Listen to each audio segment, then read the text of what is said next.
And we are live. Yes, once again, it is the Rudy J. Fong Show. We are live.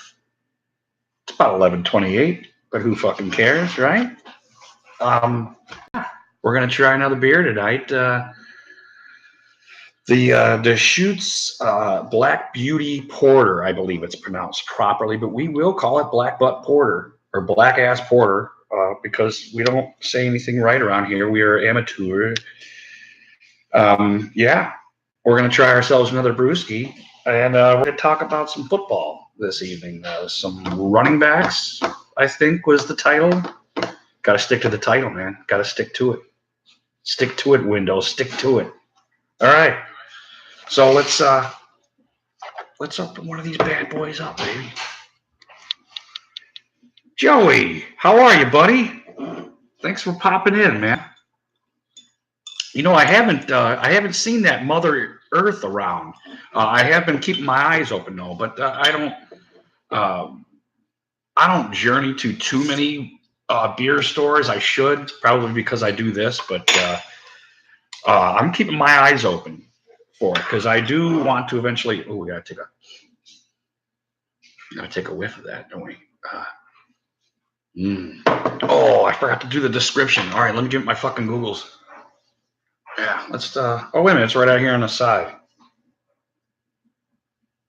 Okay, it's like 5.2%.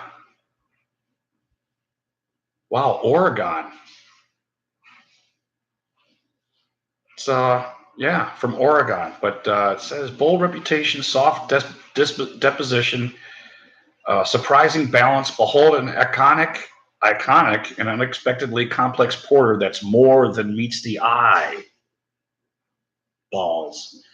It says rise through dark forest, dense with notes of chocolate and coffee to reveal a rich landscape of roasted terrain and soft lit, creamy skies. No, that sounds like a fucking bug. Get out of here, you fucker. What is that? Anyway, yeah, it smells pretty good. Yeah, but yeah, Deschutes. I thought I was like discovering something, you know. Oh, good. It's Deschutes Black Beauty Porter, I believe it's pronounced. So when I say black ass porter, that's what I'm referring to. Because I like saying that because I'm an imbecile. So, but yeah, Black Beauty Porter, and I thought I was, you see something that I don't know, so I assume nobody else knows, So I mentioned this to a couple of guys at work, and they're like, "Oh yeah, I've had it. That's very good, try, But yeah, we're gonna try it. And it smells pretty good.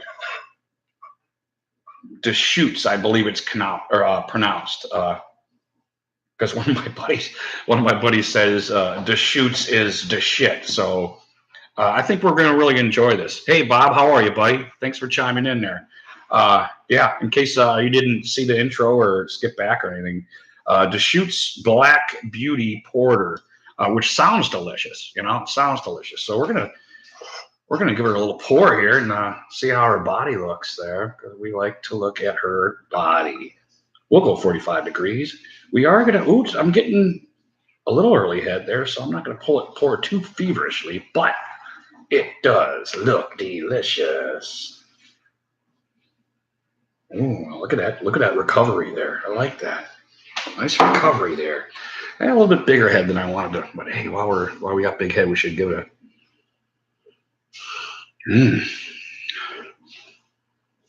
Wow, that smells delightful, delicious. Oh, and we're holding the glass pretty good too.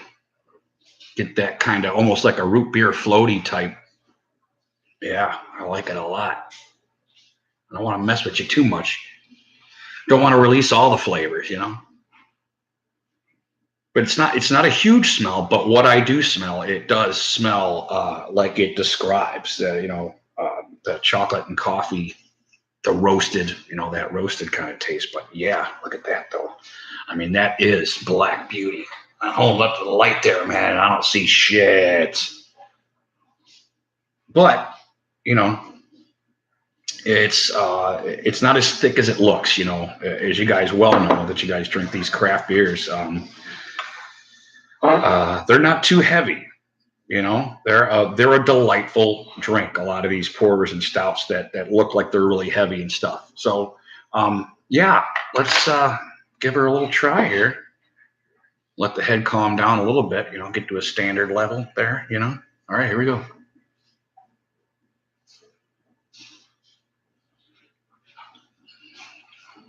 Mm. Yeah, that's pretty good stuff. Yeah, like we know, it's not real heavy. Very drinkable. I'm getting right off that first sip there. Mm. Uh, the house sounds like a good stout. The house. I appreciate it. I listening more than talking right now. Cleaning the. Yeah. Hey, awesome, Joe. Bob, thanks for hanging out with us. That looks like we're in for a pretty good journey this evening. I think I really do like this, and of course, as you know, that I like to articulate every time I drink a beer. The webbing on the glass really says a lot uh, for me personally. When I drink a beer, I want to go grab it, and it's usually because of that webbing. Um, Not just, especially with the stouts and the porters, where you can't really see the nutrients throughout the drink. That webbing makes me want to go take another drink of the fucking thing. Mm-mm. And that is good. And once again, I really like to hang around that 5, 6, 7. I don't normally like to go higher than that, but we're not done exploring. God damn, that bug is like, he's going to be crawling on my screen pretty soon. I'm going to flick that fucker. I didn't kill him. I just flicked him. But I whooped his ass. But oh, it's got legs. Yeah, that makes sense. That I like that. It's got legs, huh? Yeah, watching some of these other guys, they always use verbiage like notes, and I notice that seems to be the verbiage of the when you do taste chocolate, that's a chocolate note. When you do taste caramel or caramel, um, they call those notes, which is seems to be the verbiage of beer. But yeah, this is pretty good. It's not weighing me down at all. I don't see there's nothing stopping me from drinking this. It's pretty good. Mm. I don't know. We'll see after a couple. The nothing seems to really dominate right now. Which is turning me off at all. I mean, this is a full go. Rudy G Funk likes this beer. It's pretty good stuff. Now, one of my good friends that claims to be a beer snob said this was kind of a standard porter, which I don't know what that means because I haven't tried enough. But he has tried a lot, and he has tried a lot of different beers, and I do believe him because I don't want to say it tastes standard because it tastes delicious. Um, so I don't want to, by saying that, what do you call it? Neutralize it or anything by saying this because this is a really good beer. I think he's probably right. It's not too much on the chocolate or coffee notes. It's kind of just right, just a little touch of roasted kind of taste you get. I really like it though. It's really drinkable, and I'm gonna really drink a lot of these. I think. Mm. Yeah, that is good. All right. I just used to work in a store. That's so. Oh, yeah, that works. Yeah, that works when you're in front of it every day, huh, Joe? Yeah, let's talk some football, man. Let's talk some running backs. And I know I always try to touch on the running backs every time I do a stream, uh, especially with this year, what's happening with them. Um, I always kind of liked our running backs. It's funny, even in the grind years, the 0-16, 1-15, 0-16 years. I wasn't particularly like, let's get rid of Crowell or anything like that. I know he did some dumb shit on the side and whatever, but I always thought he was a relatively decent running back. But it just keeps getting better. We got Chubb last year, wound up getting rid of Crowell, and this year, with the acquisition of Kareem Hunt, I was just delighted. And the first thing I thought of as a Browns fan is a three-headed fucking dragon. Consistency running. Yeah, I mean, especially with Hugh, I think there was a lot of issues, and even Todd Haley, I guess. But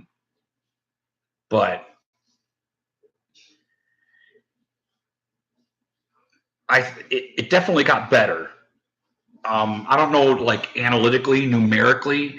I mean, Chubb had a great year, and I just figured he would. Watching him coming out of college, and watching all of his verses, he's a very good running back, and I'm glad that we have him. Now, kind of what I was saying about the acquisition of Kareem Hunt. My first thought was, fucking go Browns. Now we got three great running backs. And which was interesting because it was the opposite of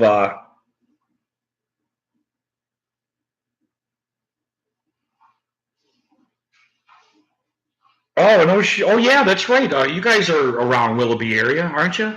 Yeah, he lived in Willoughby or something like that. Wow. Yeah, that's kind of cool. Right. Yeah, was it oh, I thought I knew his high school. I guess because I know he played for Toledo. I forgot his high school name. What is it? Oh, Zanesville, South High. Wow, that's interesting. That is interesting. So, as I was kind of saying, everybody else kind of seemed to, and I don't mean all my friends and stuff like that. I mean the media, especially. Oh, you went to East Lake North, and he went to South High. Okay, that's kind of cool, man. So you're like a year younger than him or something, Joe?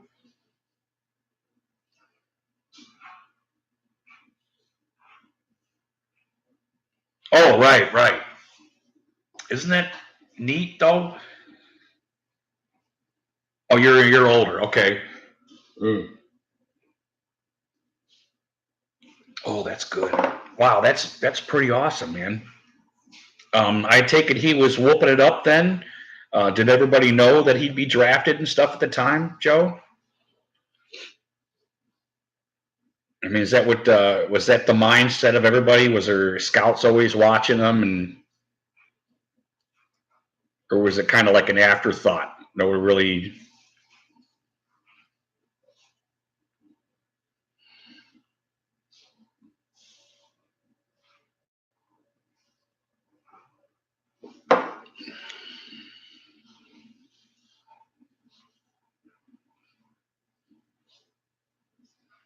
Yeah, you're. That is true. He was certainly whooping it up there, though, wasn't he? I remember before the draft hearing about him, but I never watched any of his stuff or saw any of his Toledo highlights. I don't even know if they exist. Um, Somebody kind of in the background had mentioned him, picking him up as a running back, but that's kind of um, not that I don't want to give anybody credit. I don't remember who it was, and I can't remember. I think it was like once I might have heard it in the draft to get this guy. I don't know. I obviously don't. I don't hear everybody like I say. Um, but really, his first year in the NFL was what really broke him out, with Dorsey accumulating a very good running back. But I think that back on the Duke Johnson thing, I was talking to a good friend of mine, and he had mentioned, his thoughts, and this is kind of what I was always kind of thinking from the beginning, was why did everybody go to we should trade Duke. And I'm not trying to cut on everybody, but I kind of understand it because I've done that before. I did it with Joe Hayden when we picked up McCourty, and I probably said that on some of my other streams. But when we picked up McCourty, I thought Joe Hayden was gone because I thought McCourty was a very good corner, and I thought he was better than Hayden, a lot more consistent. So, but when Joe Hayden went, it was kind of like, well, I kind of saw that coming, but I was sorry to see him go. After things unfolded. Yeah, I was. I kind of pulled a 50-50 on him. I didn't want to see him go, but I understood why a little bit why they did what they did. But then, we were lacking in corner play after that. So, and what did we save? Like $4 million or something like that. It wasn't anything ridiculous, but because Joe seemed to be so inconsistent, and I think he actually got better. Even with the Steelers, he seemed a little more consistent, but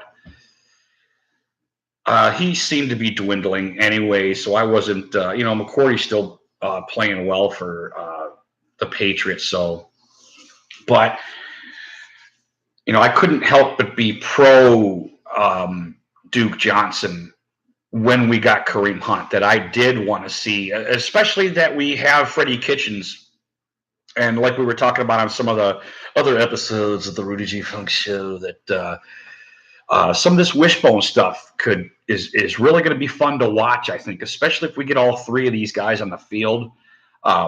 Hopefully we don't do something like that where, okay, Kareem's Hunt, he's activated now, and we don't have room for Duke, or Duke wants to be traded. Because I don't think Duke thought when we got Kareem Hunt, there goes his job,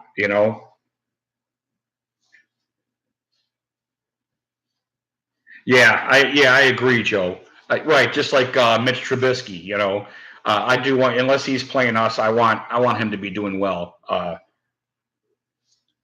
And he was fun watching him in college too. He was another one I really enjoyed watching his verses. And I don't want to drive this whole Duke Johnson message into the ground or anything, but I get on some of these other guys' casts, some of the Cowboys guys, with Mosh and 8 Camel Toes, and they're talking about wanting Duke Johnson, and I'm like, text them like, hey, we're not. I know what you hear in the media, man. We're not fucking done with that dude, man. The Browns fans want him here, and from what I can tell from the regime, they want him here. I'm just nervous about the all. Yeah, Joe, I don't know why. I haven't been nervous at all about Kareem's Hunt's after play stuff, and I don't know why. I don't know if it's before we signed him, I wanted him, so I think that's part of it. When Kansas City got rid of him, I was just like, hey, first thing I thought of was Dorsey. Sorry, I got shit popping up on my. I did want him, and I talked to some of my friends about how I think we should get him, and it just kind of faded away. And then all of a sudden, we wound up acquiring him, and I took comfort in the fact that him and Dorsey do have a relationship, and I don't want to just assume it's father-son, but there's got to be more respect than I think we know between those two, because he got to fucking get him twice, man. I mean, he gave him 2 chances, and I think I have to assume that Kareem Hunt appreciates everything that John Dorsey, and his family had done for him in that regard. It's really easy if you're that talented too. I'm not forgetting that. When you are a dual threat like that, or a triple threat, he's like I talked about in some of the differences between him and Chubb and Johnson. I almost forgot his name. Did he leave already? They trade him already? Hold on, I got to pour another beer. I don't necessarily buy right off the bat, like Tony Grossi says, and this is nothing against Tony Grossi, that I think he lies or anything like that, but right off the bat, he said Kareem Hunt is a better pass catcher than Duke Johnson. He's a better runner than Nick Chubb. And I thought to myself, when he said that, I think maybe I was a little offended, you know, in a really subtle way. Because when somebody says something like that, when you think that Chubb is as good of a back as I think he is, or maybe know he is, who knows? You know, I think maybe I know it. I feel that. I feel that I know Nick Chubb. And I think a lot of people know that. It wasn't necessary. I wasn't like, oh, Tony, how dare you say that? You know, he's like, this is freedom, man. He's allowed to say whatever he wants. And it's not far-fetched. I think it's very, when you say something like that and you watch Kareem Hunt, and especially just his highlights, you probably see that too. You probably agree with that. I don't necessarily know if I do, because I do see some subtle differences between Kareem Hunt and Duke Johnson's passing game and Kareem Hunt and Nick Chubb's running game. Boy, that was hard. I think I need a cigarette after that. I think I just had sex. Anyway, let me allow me to retract a little bit. They are subtle, these differences. I thought Duke Johnson was uncovered a lot throughout his career. I'm trying to fundamentally picture his plays. As we all watch the game, you know, I kind of always try to do that. And sometimes it's, you know, it's like the Bible. There's how many different interpretations are that? Oh, I read it, you know, I know it, but their interpretations are different. I kind of compare it to that, you know, my fundamental accumulation of what I've seen Duke Johnson, he was like always open. And some of it is just the defense's fault. And I mean, he comes out of the backfield and they're just not covering him. He seemed like he was always open. And I don't want to take anything away from Don Johnson, but at least analytically, I think he does a better job of getting open. But I see Tony Grossi's side, because sometimes Kareem Hunt's being covered and he just barely gets ahead of his guy and it makes a great catch and like he'll run for a fucking touchdown, you know. Now, in my opinion, you know, if I would rather Kareem Hunt get the pass than Duke Johnson, because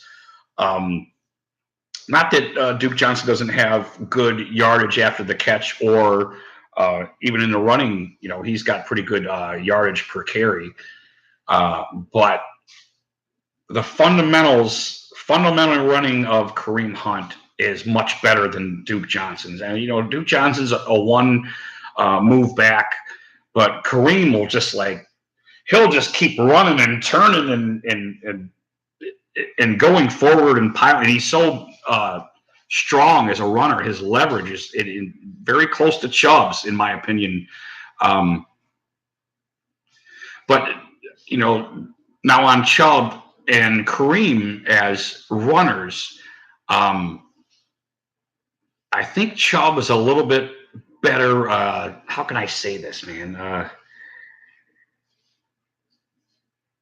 Yeah, no doubt. And it's not that Duke isn't, you know.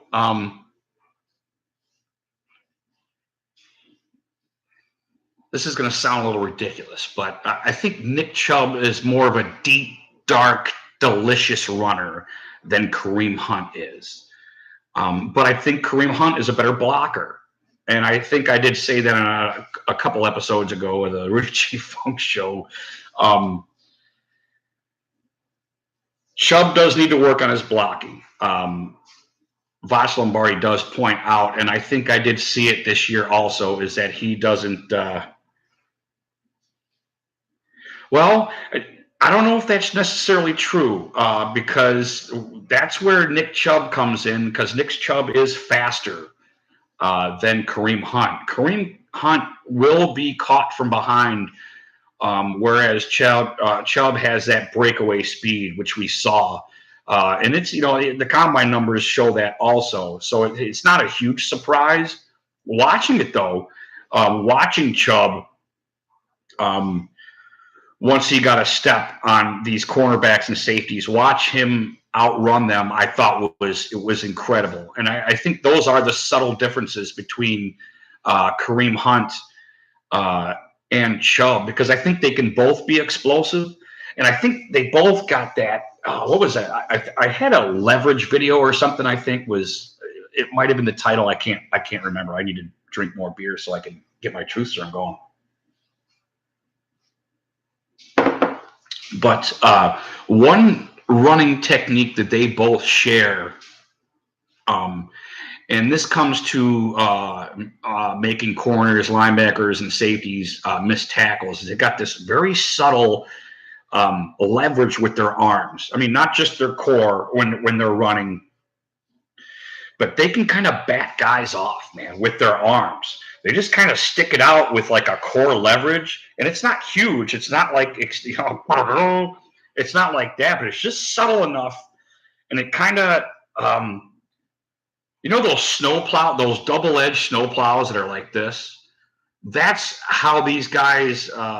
They both have a very similar technique when they're running. They can bat guys off, and it's not this huge, inefficient like a backhand or anything. But they're running, and they just kind of stick their hand out, and the guys just kind of almost like a snowplow. They kind of go rolling off them, which if I was to say there was something similar between the two, they're both very good at doing that. And I always, in our live streams, I don't know if you remember, there goes Chubb with his hot keel. It just looks like he kind of bats him out of the way, but he doesn't. It's kind of a hand reaction. He just he guards him. It's like a guard almost.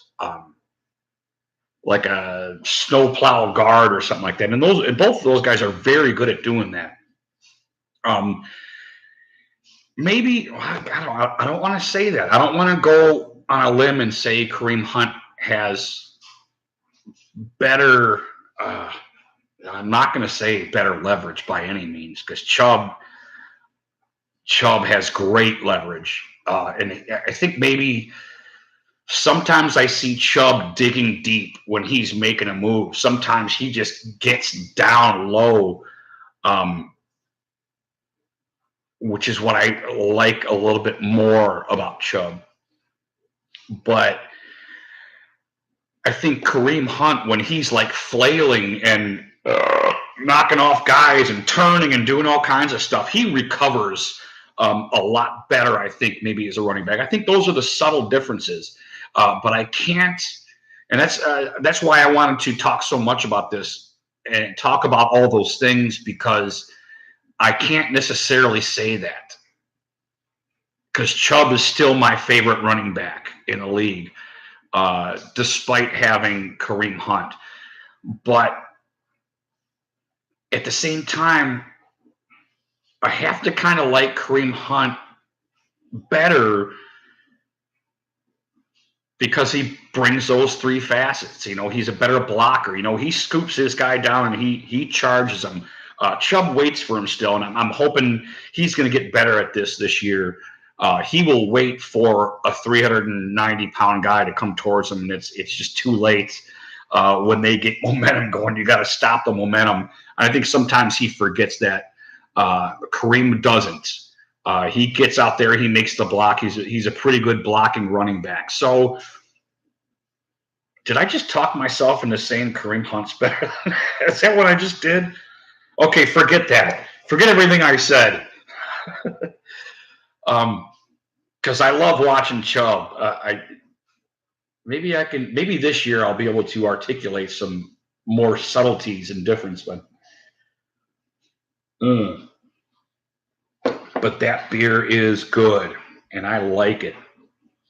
I like it a lot, and I don't feel like I'm getting all fucked up and everything. I just don't. Um, Now Johnson, as a running back, Film Grinders came out, and I don't know if you guys ever watch Film Grinders. He's got a really good channel too. So if you haven't, at least give him a look. See, I don't want to say, hey, look, subscribe, hit the bell, do all that shit, but um, I do like watching his channel on occasion. I don't watch all his stuff, but oh yeah, okay, so Film Grinders. Um, he kind of came out and said that Duke Johnson was a standalone back, kind of, and he used a lot of analytics, and I'm a big analytics guy. I'm a big believer in it. But I have watched Duke Johnson over the years, and I do not believe he's a standalone back. Um, and it's not that he's not good. He was talking about yards per carry. He's got, like, I don't know, 5.8 yard carry average or something like that. And one of the things I noticed, and I noticed that teams' defenses were doing, is if they saw Duke in there, they thought it was a pass. So I think we were able to take advantage of a lot of pass defenses with runs. And once again, I'm not trying to talk Duke down or anything like that, because I want him. I'm just trying to be as realistic as possible, what I see. And most of the stuff he has to pop outside. There's nothing inside for him, nothing he's going to get through. And it's not that he's not a badass. He is. He's just not as big. He doesn't have the powered leverage that Chubb and Kareem Hunt has to get between the tackles. So a lot of his stuff has been a lot of bounce out stuff, or a bounce outside stuff, and there's nothing wrong with that. They're just different yards to me. When I have a fundamental watching running backs, Saquon Barkley, a lot of his yards are bounce out yards. He's very good at it. He's probably the best in the league. But Chubb and Kareem both have this bounce outside talent also. But Duke cannot run between the tackles. They will grab him with one arm, and stop him. Whereas Chubb and Kareem both can like I said, like that snowplow, they can move those arms, those limbs right out of the way. It doesn't really phase them. And like I said, it's not like Duke is some kind of wuss or anything. He's a fucking badass. He just doesn't have the structure or the core strength,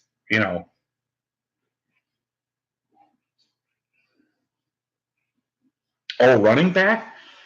I think we're peaking right now, to be honest with you. Um, I mean, there's no doubt Peyton Hillis was a downhill runner with a kind of chest, shoulders, forward momentum downhill. But was he talented as a run? I'm not really sure he was talented as a running back. When you've got that leverage and you're just running downhill and you hit a hole, yeah, he was powerful. But I don't know if he was a good running back. I can't really say. I know Bill Belichick liked him. You remember after that game when we beat him, he came over and congratulated him and seemed to tell him that he liked him and what a good game he had, which was pretty cool on Belichick's part. But I remember being excited about him, and I probably said at the time what a great running back he was, and we got to keep this kid and blah, blah, blah. But, looking back on it, which is, 2020, that's as easy as hell. I don't know if he was that great of a running back. If I was to do a fundamental breakdown of my fundamental breakdown then is different than it is now. So, yeah, that too. But, what I mean by just to touch on a little bit of fundamentals. If he was going to cut, he was probably going to go that way, and that's it. There was no he was powerful, and he had to use his momentum. Um, just like some of the some guys that don't have the arms that like Baker and Pat Mahomes, uh, Josh Allen, some of these guys need a little forward momentum as they're throwing the ball. It's kind of a little similar, I think, to that. He gets that downhill run going, he'll bust through that line, but he's just kind of running, and his legs are moving, and he's not going to be cutting. He better be going like Forrest Gump straight ahead, or they're going to get him. So I don't know. When I think about a running back, when I think about Walter Payton, Sanders, you think about these guys. He didn't have the leverage. Okay, let's say that he didn't have the leverage a running back needs to be successful in the league. It was more of a what do you call that? A one-hit wonder kind of. I don't want to say not a one-hit wonder, but once everybody kind of knew what he was, it was yeah, finesse. That was yeah, that's true. That's true. You got the Madden curse and all that shit too. But I think he wasn't as talented as a running back needs to be successful. I mean, look at even Lewis. He was getting older and stuff like that. I mean, he took care of himself real well, I think he still had 1,000 yards with us. Didn't Joe Lewis have did I say Joe Lewis? Jamal Lewis. Yeah, I mean, Crowell. My buddy had mentioned to me because Crowell would get shoestring tackled on occasion, but then he was just like kind of inconsistent. I think that's the best way to describe Crowell, is he was just inconsistent. And I don't know, it was hit and miss with him. I would see him have these great leverage plays where he's, like look at the run against Washington Redskins with the Cody Kessler year when he was quarterback. And he had this great outside run, and he was just like, he could not be tackled. I think there was 3 or 4 guys that he warded off. So he would have these pockets of brilliance, and then like it was so inconsistent, I think is the best way to describe him. Yeah, right. And it was a huge disparity in play. There was a volatility. Let's go pro fuck ass guys. From 1 to -1. He was really kind of like that kind of running back. He would run very well, and then he would get tackled by the shoestrings the next play or something like that, or sometimes falling over his own guys and shit. So it was a pretty volatile career for him. But I never thought he was bad, though. I never thought, in my personal opinion, I thought Crowell caught just as good, if not better, as Johnson the first Hugh Jackson year. So when we kind of got rid of him, I was a little surprised because he ran very well. I don't know if you remember, a lot of people were up on Crowell, like, we got to pay this man. That kind of shit was being said all over town. I don't know if necessarily that should have been the case, but I was surprised that we got rid of him. I don't know, maybe there's some stuff we didn't know or something going on in the background or whatever. But I didn't think Crowell was bad, and I thought he caught really well. I'm pretty sure him and Duke Johnson's numbers pass-wise were pretty similar. They were pretty diverse backs. And it's, and if you remember, because Crowell was a better runner over the tackles. That's where Duke Johnson broke out as, you know, the kind of third down back. It's going to be a pass thing. That kind of whole thing happened with Crowell. It wasn't something we just found out now or anything. So I thought, and I remember saying this to a buddy, I thought we should have got rid of Duke Johnson because of market value than Crowell, which is a little sad because I do like Duke Johnson. But I can't remember if it was a year or two ago. Everybody was big. I mean, even bigger than they are now on Duke Johnson. And he had a huge marketability. I think we could have got something pretty serious for him. I don't know what Hugh would have done with it, but they were in the talks, from what I understand, of trading him. But because I thought at the time that Crowell was just as good of a passing, a pass catching back than that Duke was. And I also thought Crowell was a little bit better in the open field. I don't know. I could be wrong. It's just, like I said, a fundamental, from what I'm thinking, fundamental of what I've seen. So I don't have any, footage to prove it or anything. But, yeah, I think I'm going to we're about 45 minutes in. I'm going to pour another beer and I'm going to grab a quick smoke if that's okay. Oh, did you really? Did you think now, Crowell's kind of been an asshole to us, and that kind of sucks, with the whole cop thing and, cop killing bullshit and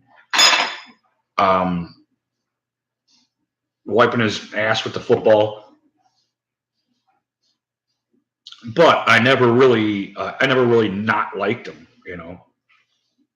So as we sit here with Kareem Hunt, Nick Chubb, and Duke Johnson, I am very happy. And like I said before, the win ratio that I thought, yeah, right.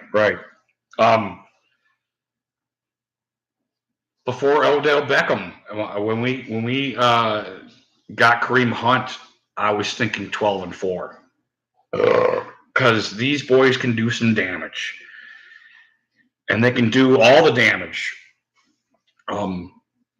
They can do it all. These three, this is a three-headed monster, and in my opinion, we should keep all three of them. We should not waste any time trying to get rid of Duke.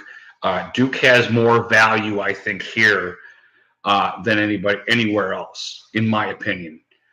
Not that he wouldn't be good on 31 other teams. That is true, but I want him here. And like my buddy said, yeah.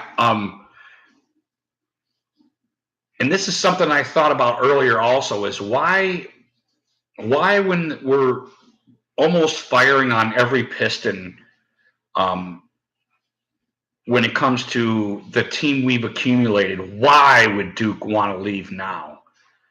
When everything he's worked for and worked through, a lot of people thought he was the best player we had, in the last 2-3 years. So why would he want to get rid of that? Or just kind of throw that to the curb? It's not throwing that to the curb. I get he's worked his way up into right now. I'm not saying that everything he did behind now is garbage.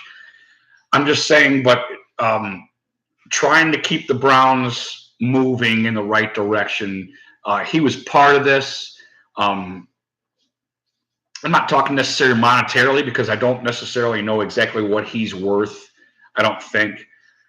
Trade-wise, I don't think it's as much as a lot of people think, but why not stay here and lift that cup, man? Make it happen here. I don't think he's appraising the situation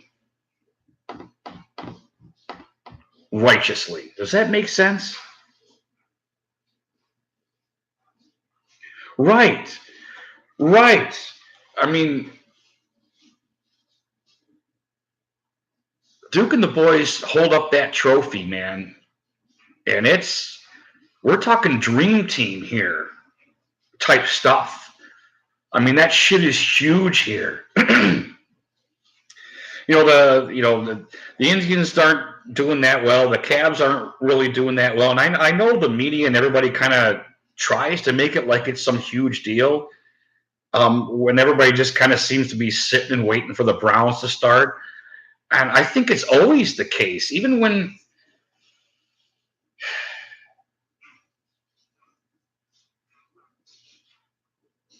the media, and I know I've talked about this before. The media and a lot of fans really try to catapult these other sports into the forefront. So, I mean, especially soccer. I got a fucking soccer's a good sport. Don't get me wrong. I just they try to pull it ahead of football somehow, and it's just inferior, man. Fucking football, man. It just is. The talent, not that the soccer guys aren't talented, and I'm not trying to cut on soccer or anything, but I have to hear this huge sales pitch on every other fucking sport, how it might be a little bit better, or hey, NBA, they're making the move, it's everybody loves the NBA, or this generation loves the NBA, fucking football is just a fucking superior sport, man. It just is. And there's nothing wrong with that, I don't think. And it's not that the other sports aren't good. You know what? I mean, I talk about this all the time. I love boxing. I love wrestling. I understand the argument that some other sports are better, but it's just not, though.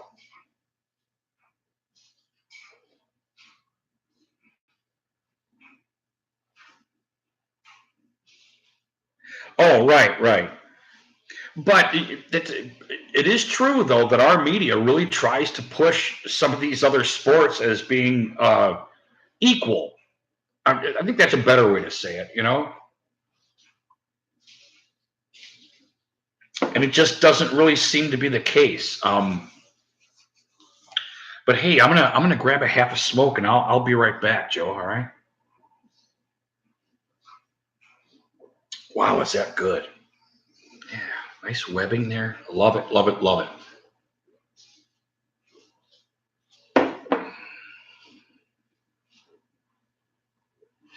Volleyball. I like watching the chicks play volleyball. That's always fun. That's awesome. Ugh. See, we got a train. We're doing a train. You guys gotta hear the train go past here. Oh, love the trains. Like hearing them go by at night. So comforting.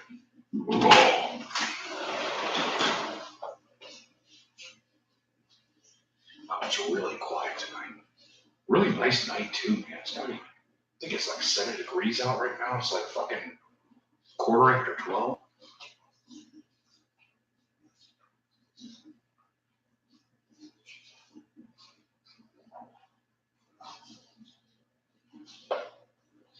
Kind of for the first time, we're getting that like kind of, it's a little bit humid at night. It's not huge, but that touch of, you can almost smell the pollen. Even at night, you can almost smell the pollen and shit in here. It's kind of like what's going on tonight.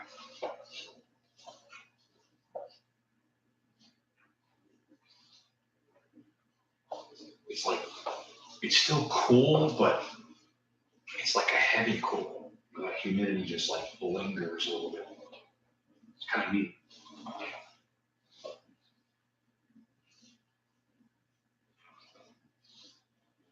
When it's 90 degrees and 110% humidity, I'll be fucking crying like a little bitch.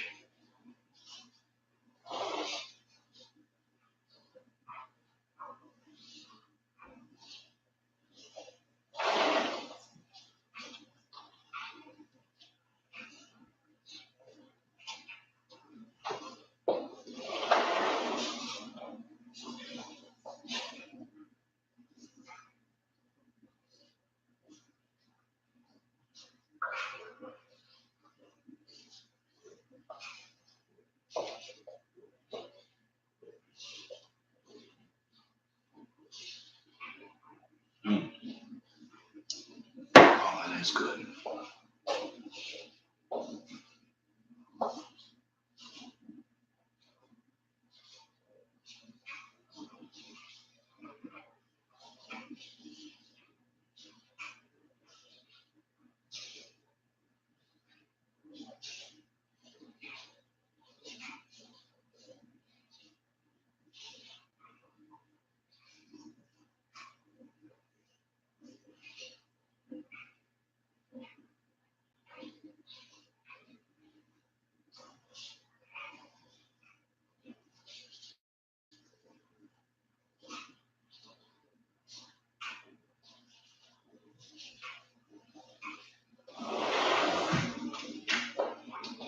You know, another thing I just kind of thought of that I believe I remember analytically about Chubb, that I don't think he gets enough, or maybe he did some, Nathan Zagura is a fucking badass, man. You know, Nathan Zagura is like an archive of information. He analytically, he puts a lot of numbers out there that are significant, I think, and one of which that I can remember was Chubb's yards after contact. And when you're watching Cody Kessler with the Hugh Jackson era, that first year, and you're watching all these like wasted yards. I mean, not just in penalties, but I mean the tackles behind the line, the when we're getting swarmed, the sacks, and you got somebody like Chubb that gets hit, 5 yards past the line of scrimmage and winds up making it up to the line of scrimmage. These little fundamental, these phantom yards are really important to being a good team, in my opinion. And Chubb certainly secures that portion of not just taking care of the ball. I mean, that's unheard of. And I don't want to talk about that because I don't want to jinx that. So I'm done talking about that.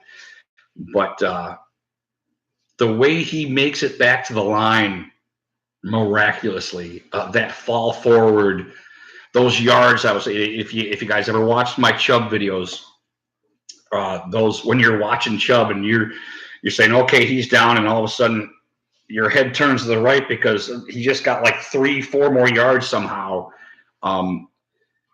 These phantom yards are like huge, man. They're important, and that's another thing about Chubb with any other back, I think, is really important fundamentally with this team. So I wanted to say that. Did you say something? Yeah, right. Right. See, that's a valid point, Joe. Consistently. He consistently does that. I mean, how many times do you remember him getting swarmed in the backfield and, he winds up only losing 1 yard because he closed that 5-yard deficit, to only being shy 1 yard. So I don't want to say Kareem Hunt doesn't have that ability.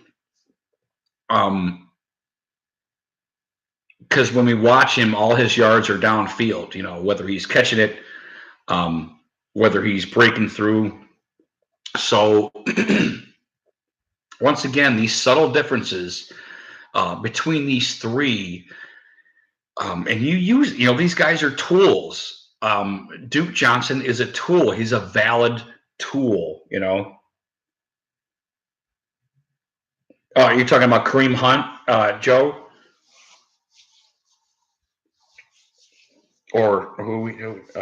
Because I said all three of them, so I don't know which one you're referring to. Can you hear me when I talk that low? Look at my eye. Look how stupid my fucking eyebrows look. Oh yeah, Hunt. Yeah, they are subtle because Hunt looks like a fucking badass when he's running, and he's not like, nobody's really stopping him unless they got leverage on him. And that was one thing I noticed from watching the fundamental breakdowns from Matt Wallman and Voch Lombardi is back on Chubb. Um, this dude don't go down. I mean, you have to secure this dude to get him down, and you have to tackle proper. You know,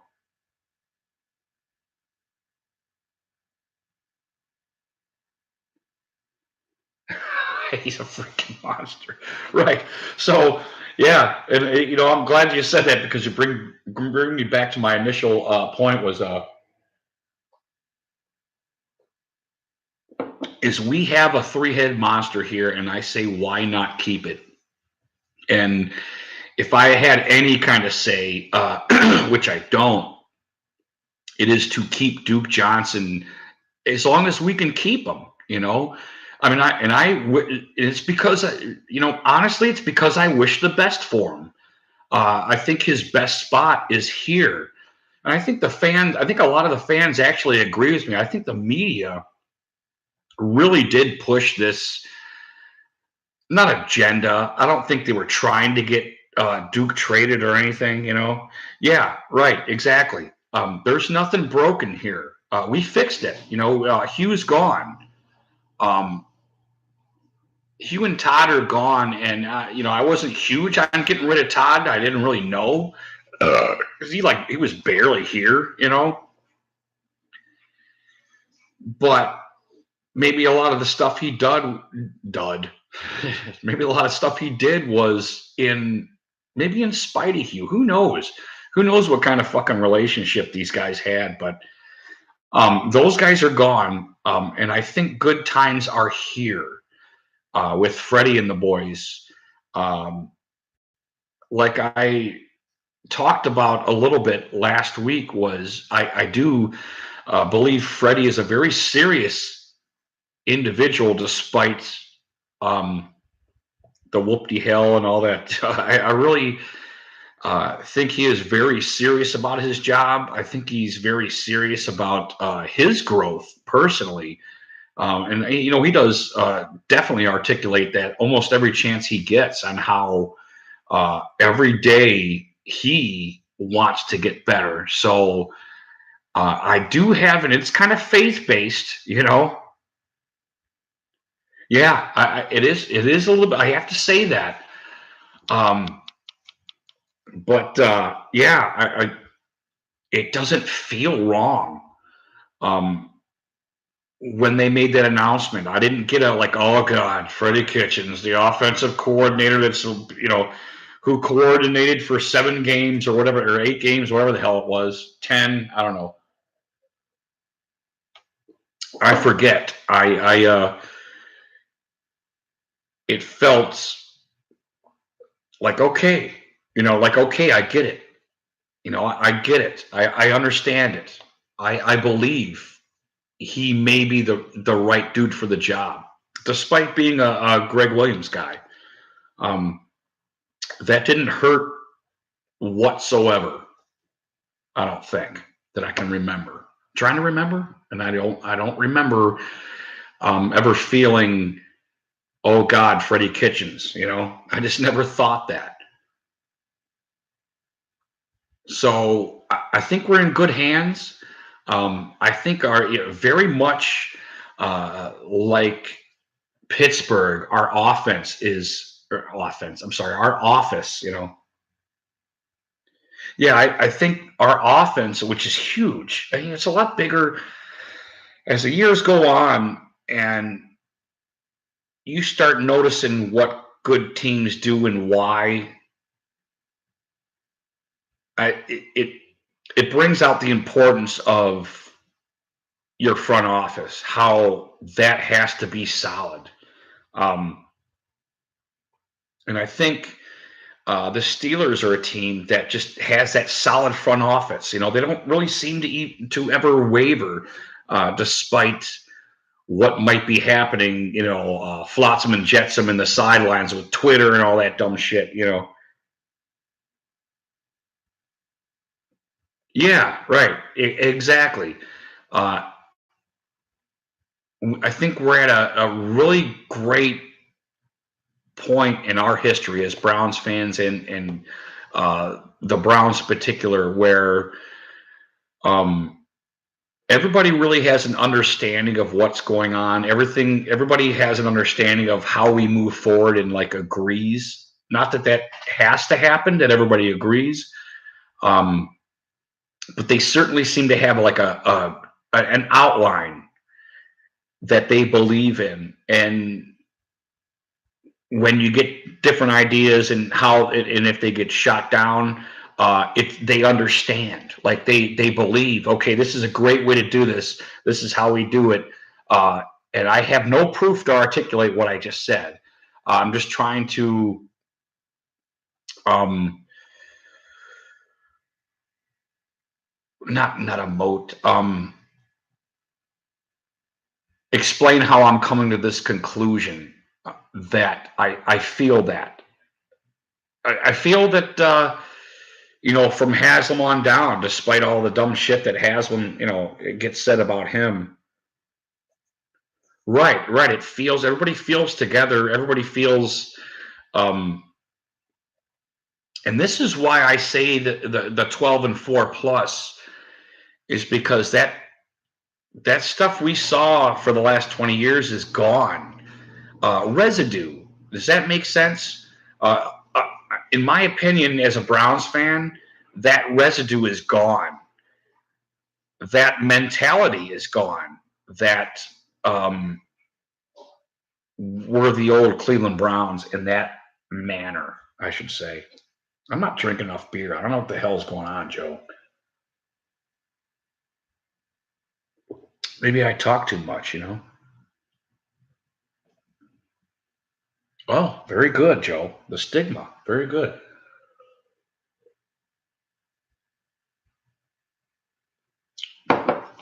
So I feel good. I feel real good about it. And kind of back on, I think I started to talk about this a little bit last week. Yeah, right. Hey, that's fine. Hey, as long as we're flapping our big ass lips, man, I don't care, brother. Um, the the hype thing, and I don't want to go too far into the whole wordsmithing thing, um, because there's a difference between predictions and hype. Ugh. And you know who's got a great video is that Engravens. I don't know if you ever heard of this guy. Uh, he's a Ravens fan. He's got a pretty big channel too. He's got like 17,000 subscribers. I really like this dude. Very much like myself, he embraces all the other teams that come in here and give comments and stuff like this. He does like all the other fans out there, which is really cool. Me being a Browns fan, him being a Ravens fan. But once again, I recommend his channel because I check in on him. I subscribe and hit the little bell, so when he gets stuff come up, sometimes I watch him, sometimes I don't. Sometimes it's just like every other subscription. And that's what I try to tell you guys. You guys don't have to watch all my stuff, and I'm not hurt if we have a subject that you guys aren't interested in and you don't watch it. I mean, because I'm big on the freedom thing. You either watch it or you don't, and that's how I roll on YouTube. Is I got a lot of fucking subscriptions, man, and there's no way I watch all of them. I mean, there's not even fucking close. I'm kind of in and out and be like, okay, well, hey, I got time to watch it, or I'd rather watch something else. And it's nothing against the guys I subscribe to.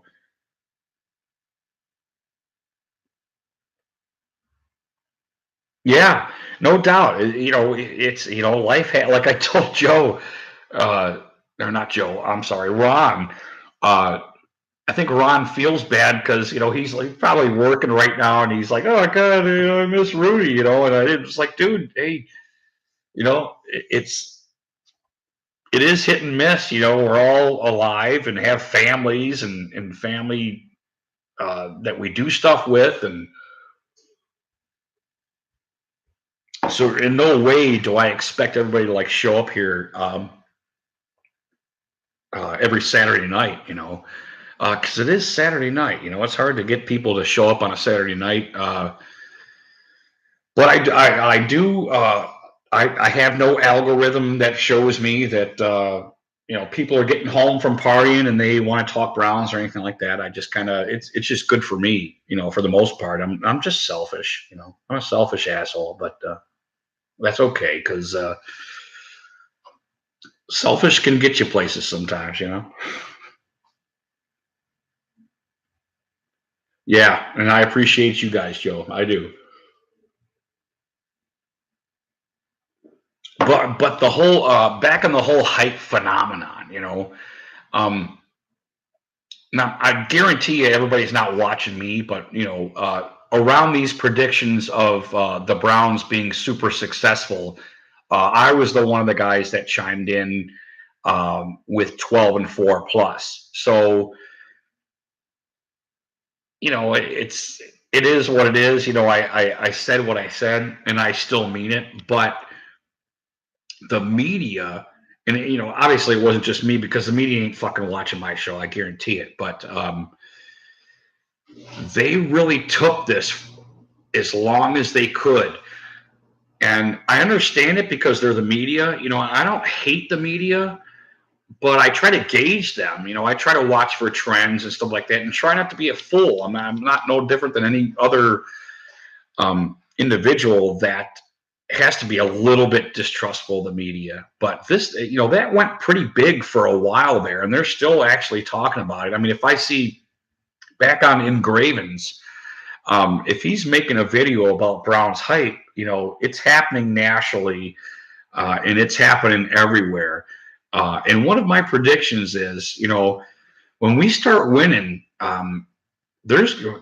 we're gonna get some haters, man. We're gonna get some haters hating the fucking Browns again, which could be good, could be bad. I'm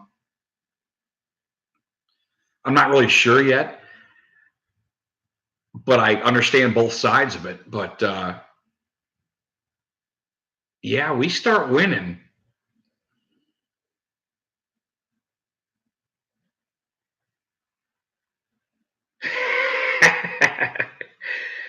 Yeah, right. Yeah, bring him on, definitely. And that's what I love about YouTube is because you get that.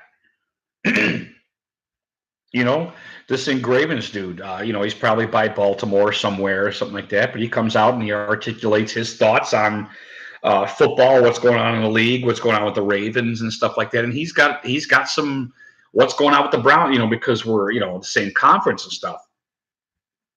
And he's got some pretty good videos, I think.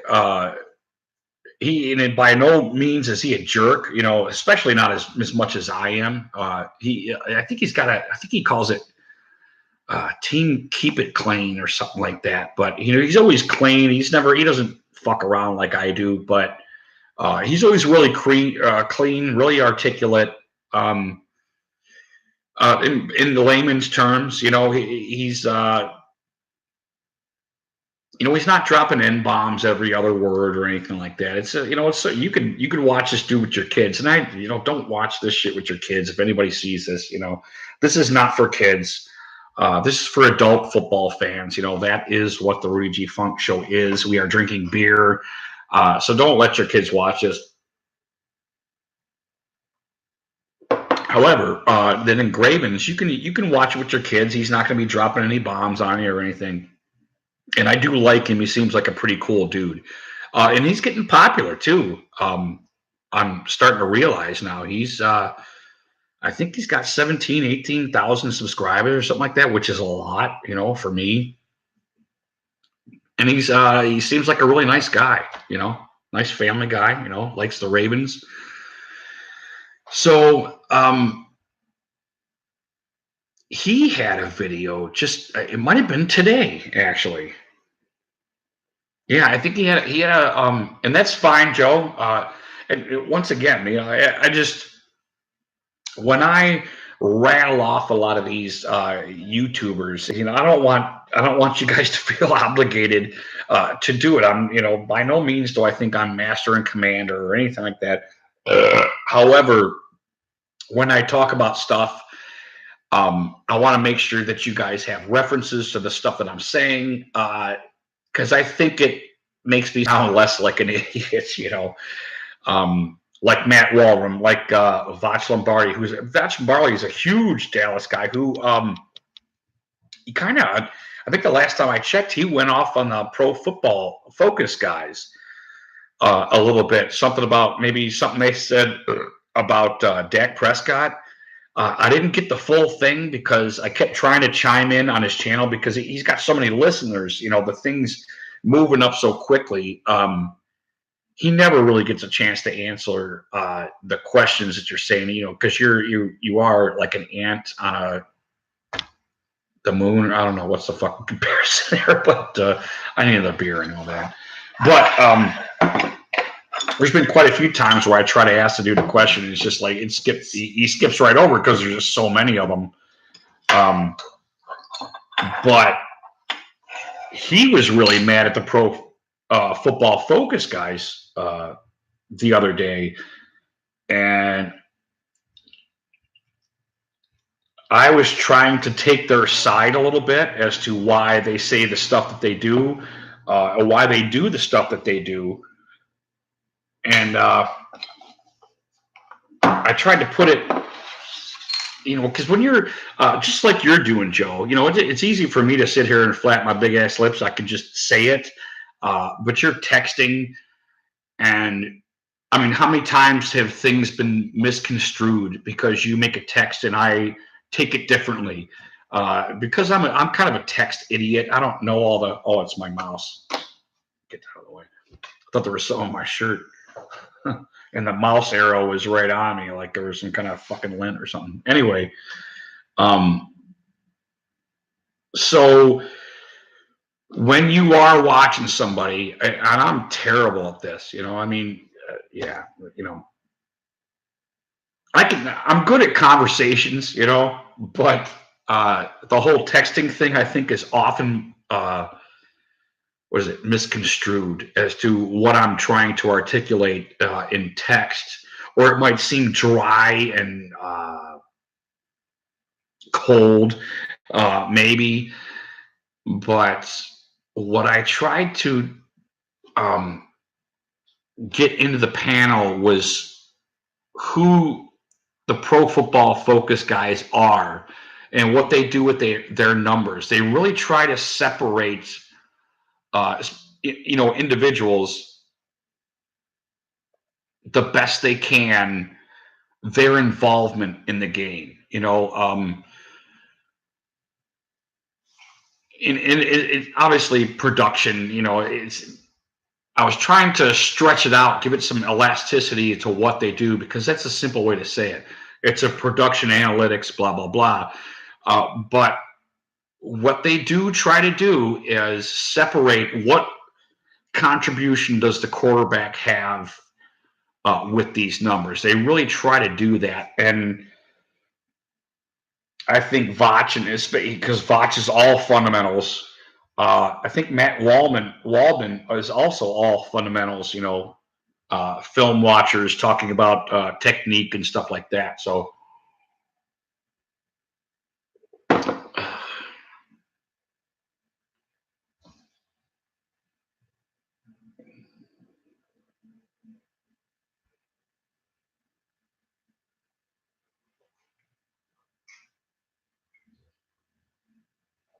hey, Steel 58, how are you, buddy? Doing well? Hey, I watched one of your videos just recently. You're from Colorado, huh? How'd you become a Steelers fan?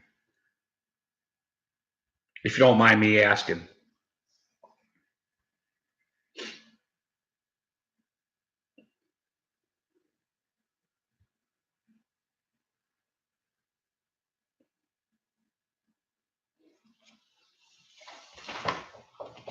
I'm just kidding. How are you, Steel? I'm doing well, buddy. Oh, cool. That's cool. PA is definitely a nice state too, man. Nice state. I saw your reference to who was the Colorado guy. Was he doing like um, slides of Colorado scenery or something like that? Or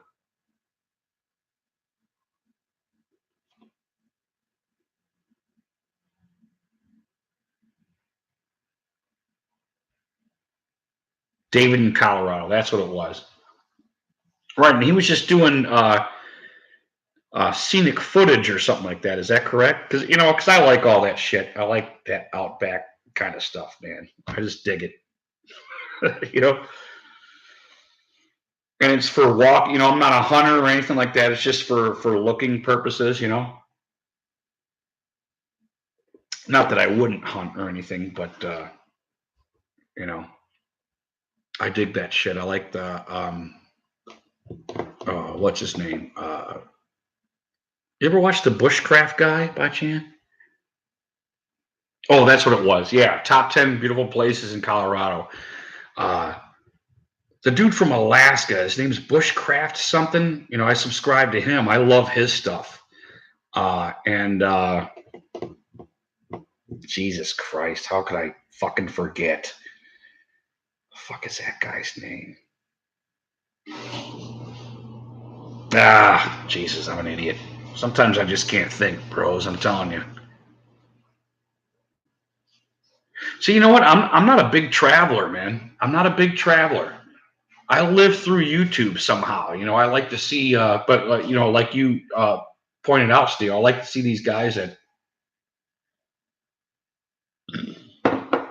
just pull up to some fucking scenic shit and take pictures of it or video of it. It helps me travel. But how you doing, Steele? You doing all right, buddy?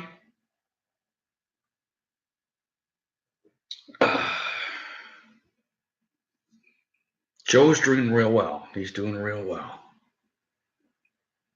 Are you a drinker, Steele? You like to drink beer, buddy?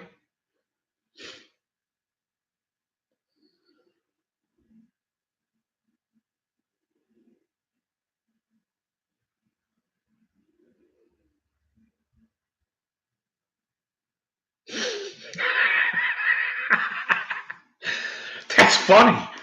Life is taking forever. Oh, that's hilarious. Well, I don't know if you know. This evening we are trying a Deschutes Black Beauty Porter. I believe that's the way you properly announce it, is Black Beauty Porter. It's not pronounced butt. It looks like butt. It doesn't taste like butt. It's very delicious, and that's what we're trying this evening. So I don't know if you're a beer drinker or not, but that was the half of the headline for this evening's episode of the Rudy G. Funk Show. Mm. Oh, show the label. Let's see if I can do this here. The light kind of do a little close up there. So a little bit of shine down the middle there, but I think you can see. Looks like some sort of eyeball. Very attractive. Bushcraft is one of us. My self-reliance is the other dude I like to watch because he built a cabin out in the woods. A beautiful, beautiful cabin. And he did everything by hand with hand tools, all that toodles. Did I say toodles? Cool. Coodles. Mm. That is really good. Very good. Very easy to drink. TA Outdoors. Have I come across that? I don't think I have. I might have on a recommendation, because once you start watching that stuff, you know how it is. Goddamn algorithms. They start recommending TA Outdoors. Maybe I did. Is that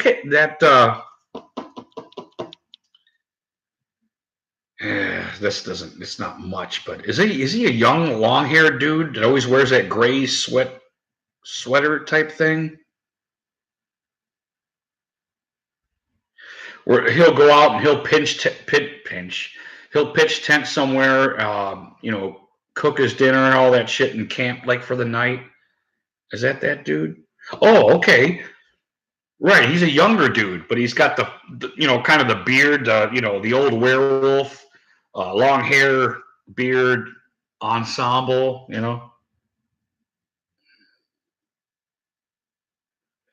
with the hat with the flaps. Well, okay, he's a relatively new tuber, right? I mean, maybe last 6 months. Is that true?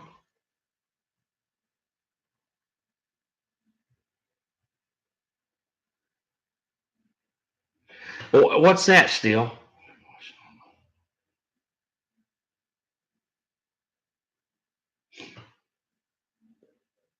What is that? What am I missing, brother? First Amendment. Somebody fucking with the First Amendment again? I mean, I know they're always fucking with it, but is there something serious I'm missing?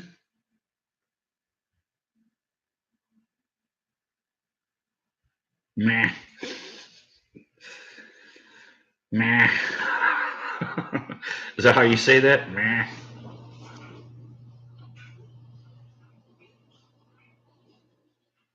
All right, I got to put my fucking Googles on so I can see. Oh, wow. I can see really good now. I think I've watched him before, Joe. I think I have. Because I remember him.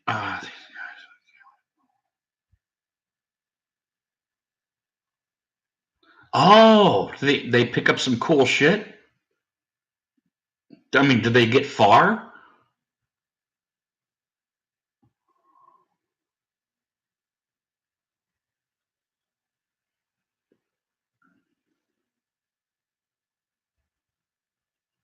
Yeah, that sounds interesting. Very interesting.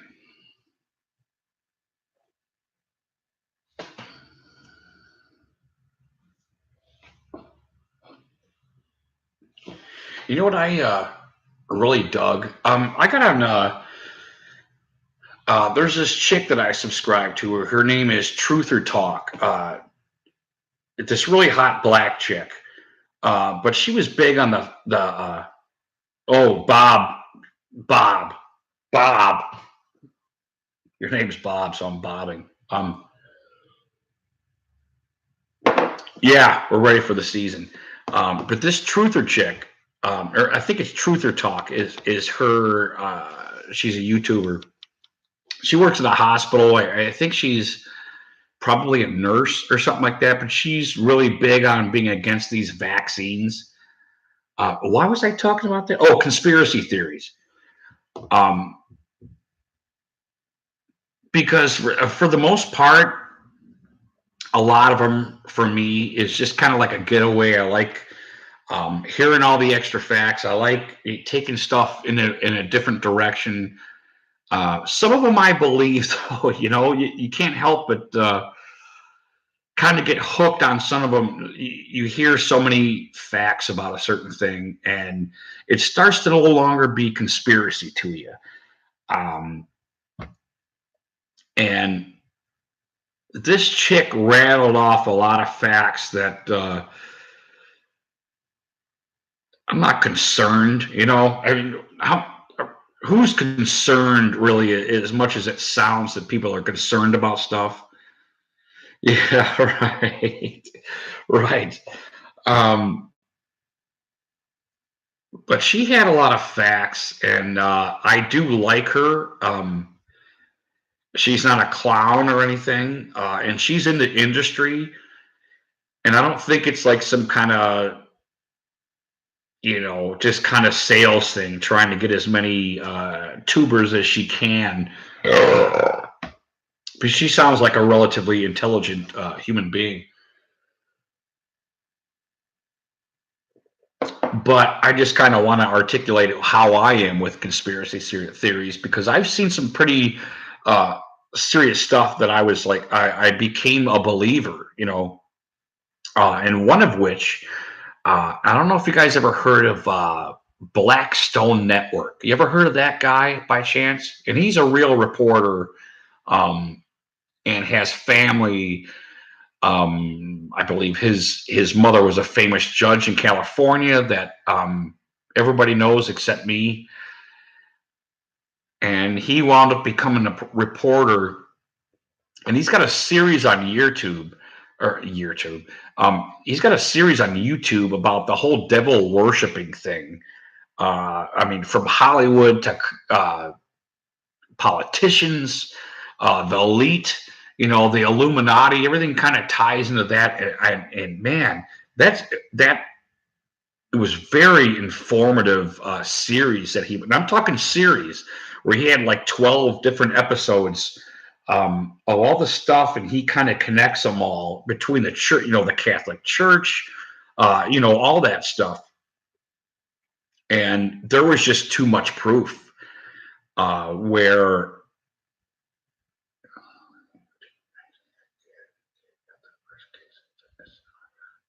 I have not, Joe. I have not. I have not heard that. I'm sure it goes both ways. There's got to be, yeah. Yeah, I did not hear that. I don't hear about everything because I'm not oblivious to the news. I just can't constantly hear it. I get a lot of my news from YouTube, believe it or not, which may or may not be good. Yeah, right. I would like to think that almost every situation you're going to have your not 50-50, but yeah, pros and cons. Yeah, right. Yeah, I try not to. Uh, Interesting. Oh, somebody turns you on to that kind of. I see. Well, that's cool. I'm gonna pour another beer. Yes, I agree. Um, I'll tell you something about myself right here because of what you just said, Joe. Um, oh, was that sweat dripping off the ass of my beard? I was am a pretty big conservative, and um, how can I say this? When before Trump got elected, I could see what was kind of coming with him. And I was a big Rush listener, you name it. I really wanted every conservative outlet that I could get. Um, oh, are you, Joe? Independent? Oh, that's there's nothing wrong with that, and I get it. But once Trump got elected, despite voting for him, I totally quit listening to everything because I knew what was coming. This barrage, kind of both sides. I used to listen to Rush religiously every day, and I would never tell anybody not to listen to him. But I needed a fucking break, man. I just needed a fucking break. I needed to go walk into the woods. You know what I mean? Because politics is everything, man. It's everything. There's no escaping it. And I just really needed to decompress for a while. And to this day, as soon as headline news comes on, the first two words out of their mouths is Donald Trump. And it's not that I don't want to hear about the dude. I can't like really stand it. The shit that fucking goes on right now. So that's kind of me personally. I really had to get away, and the Browns really help, man. They really do. They help me like keep sane, in a certain sense, because politically, you go that far to the rabbit hole, man. It's ugly. It's a very very ugly world, man. Politics. So I stepped back and it kind of went hand in hand with being a cable cutter. I get a lot of my political stuff out of you. I didn't totally annihilate it, but I just couldn't handle mainstream media. I kind of had to. I still watch it. I still get my news, but I hand pick it. I hear what I want to hear in a certain sense, which sounds a little uh, insane, I guess. But I don't know. It's kind of weird. I needed to not hear so much. I needed to block a lot of the stuff out. So that's a little bit of my story in a certain sense, politically anyway. And I think I got to piss and smoke a half a smoke. So I don't know. Give me a minute and a half or something, or 2 minutes.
Ooh.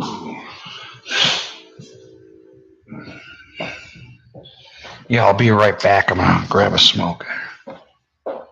Because I like smoking.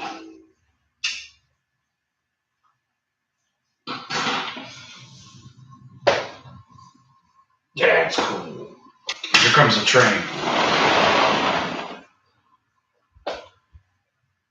I don't know if you can hear it.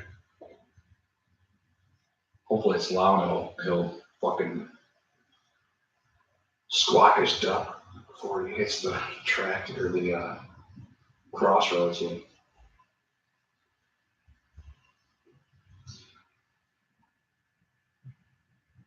I miss it? Maybe I missed it. It sounds like it's coming. See if you guys can hear it.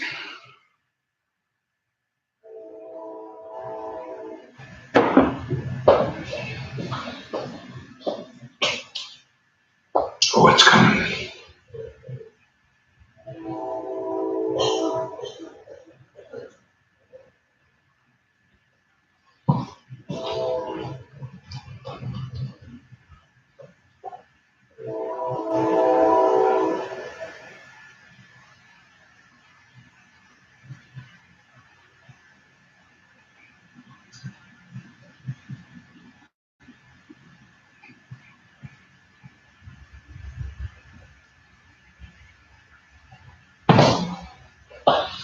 Man, it's coming. You know what's cool is that the sky's like clear as fuck. The fucking moon's almost full, so it's like bright.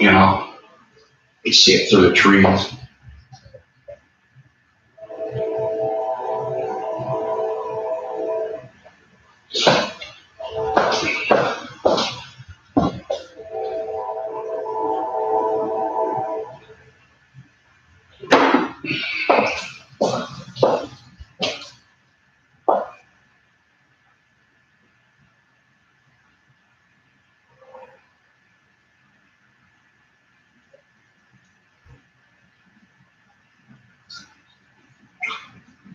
I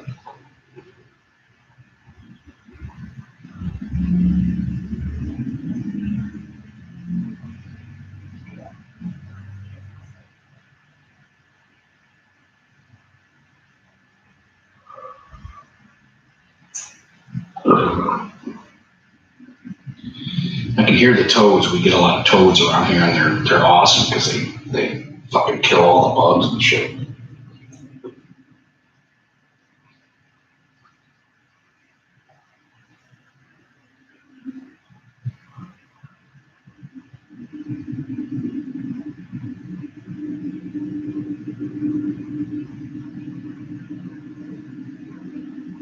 Oh, here it comes.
Wow. I don't know if you guys could hear that or not, but if the Turk train is going by that I so love.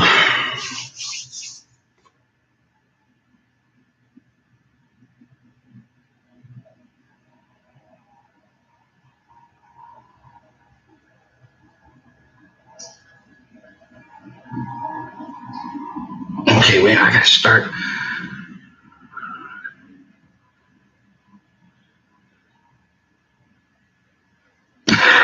Now I can.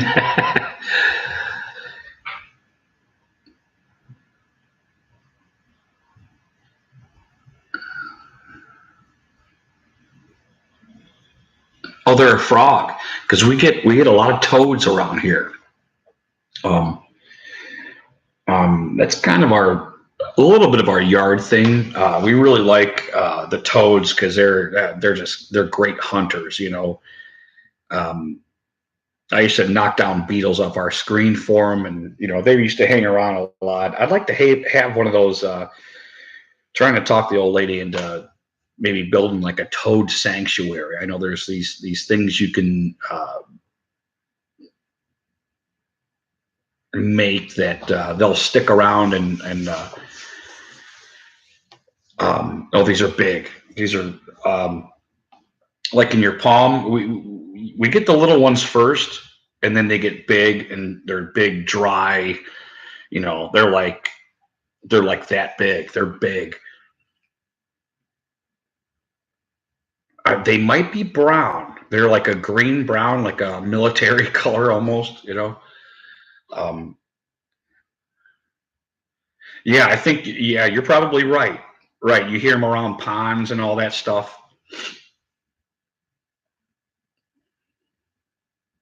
Right, the trill. It's kind of like that. Yeah, we get those too. Uh, yeah, you're right. I think you're right. They peep and chirp.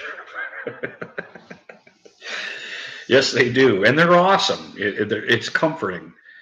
Um, they're cool. They're cool.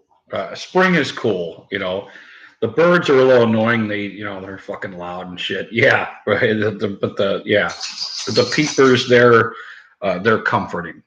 Oh, and the trains are comforting too. Uh oh.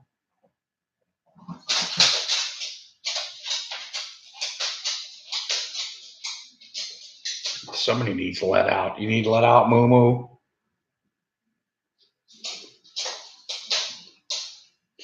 What do you smell, Moo? I had 2 basset hounds. The boy we had to put down. The sister is still living, and she's just a spoiled little shit. You can hear her nails probably. Yeah, she's a spoiled little son of a bitch since Z died. You probably hear her over there fucking getting scraps.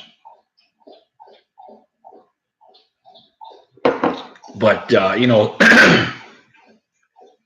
yeah, we did talk about that. So since Z died, Millie gets all the table scraps. You look at, she's wagging her tail because she knows I'm talking about her. I don't know where she's going. She forgot where the door was because she's old. She's 13, but and so is he. But she's getting up. She smells around. She goes over by the litter box and tries to get into to eat our cat shit. Because we have a cat too, and he's pretty fucking cool too.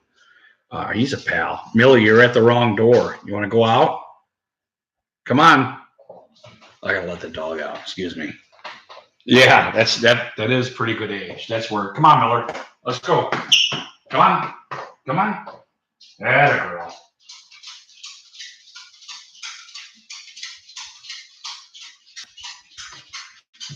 Atta girl.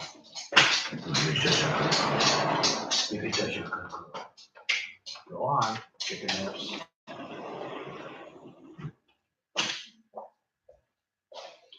Oh yeah, basset hounds are cool dogs though.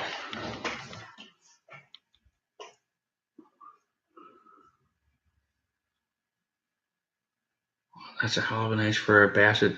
We had to buy boxes that keep the dogs out of them. Out of what, Joe?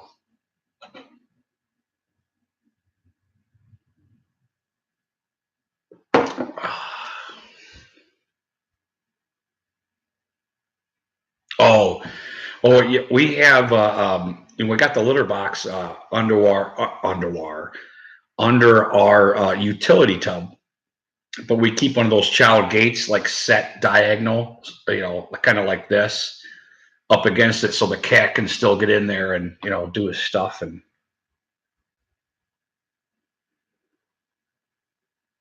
3 freaking cats. What's it? Hold on a second. I don't want to miss you. Not that I would. Come on, you little crazy little chicken. You're gonna go and prance around. Why are you breathing heavy? For God's sake, she didn't do anything. What's a Staffordshire?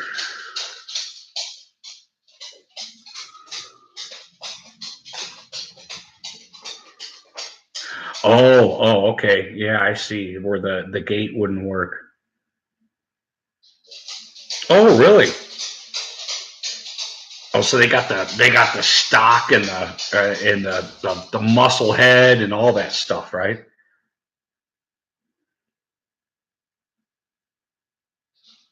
Interesting.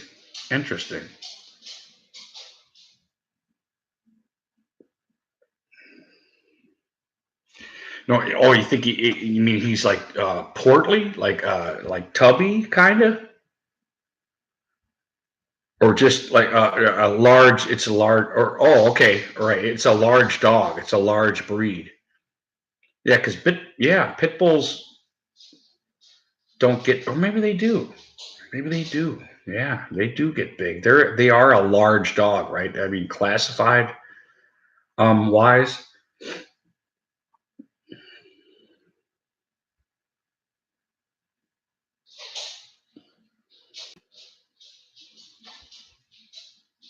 Oh, okay, right. So he's a large dog. Pits are normally like a medium sized dog. Then, right. Mm. Yeah. The master calleth. I have to let the basset into my life's chambers. Miller, what are you doing? You just chilling? Okay, well, chill. Chill, sister. Oh, but yeah. Oh. Yeah, isn't that weird? That's weird. Oh. That's probably on average, I would imagine, right? I mean, to herald a class into a different. Oh, yeah, shepherds can get big. That's for sure. Yeah, that's big. Yeah, that is big. Shepherds are cool, though. Shepherds are cool. I was good friends with a family, a cop family, and his father was a canine cop. Wow, those German shepherds were fucking. Oh, see, yeah, that's interesting. The hybrids are very interesting. Uh, just to sit and watch them, it is interesting. The hybrids and how the different personalities between, especially knowing how wolves became, domesticated in a certain sense and became our modern dog. Some of their characteristics are weird. Well, I believe it. I believe it, man. I believe it. And people take smart differently, don't they? You know, yeah, no doubt. But I mean the what would you call it? The classification of smart, uh, because wolves are very smart. They're very smart. But I think a lot of people don't see them that way because of how they interact with them. Yeah, yeah, clever. That's a better word. I think they are clever.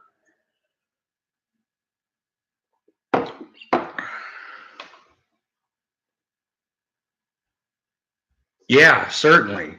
Right, but like for show, like dogs are more for show rather than like, well, I don't want to say true intellect, but um,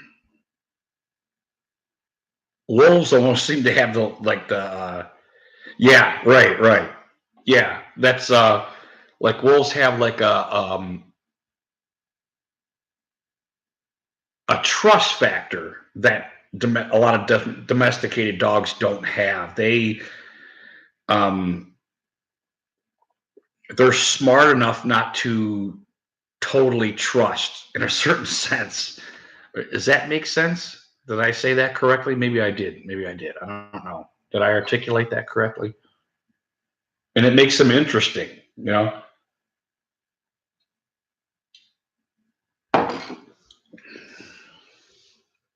Right, right. But there's no doubt that any even wild animals can be domesticated and become an animal that you love or whatever. But I mean, generally speaking, having to touch a wolf in it is uh, there's that inbred survival instinct in it, that it is kind of cool.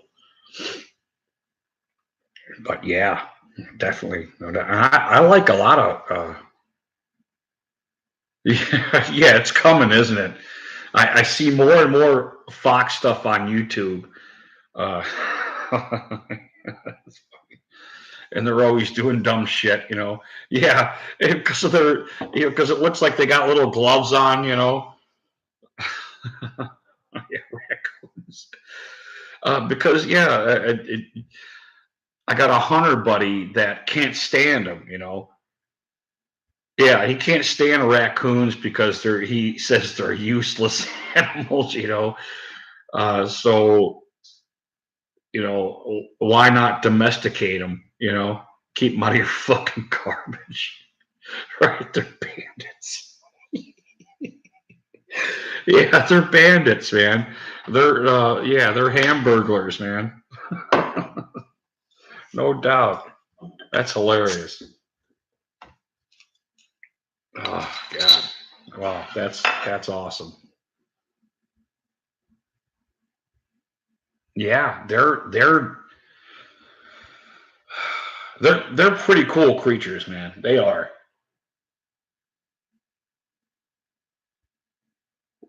And they got cans of whoop ass in them too, man. That's what I mean. That was my first thought. Um, some of my first encounters with raccoons. I remember my wife and I lived in this apartment complex, and we would have to throw our garbage. Yeah, yeah, they're awesome. They are assholes. Oh, I misread that. Hassles. But they're the right assholes, though, right? Um, we lived in this apartment complex, and we would have to throw our garbage in this big dumpster. One of those ABIs or AFIs or FU2s or whatever they are.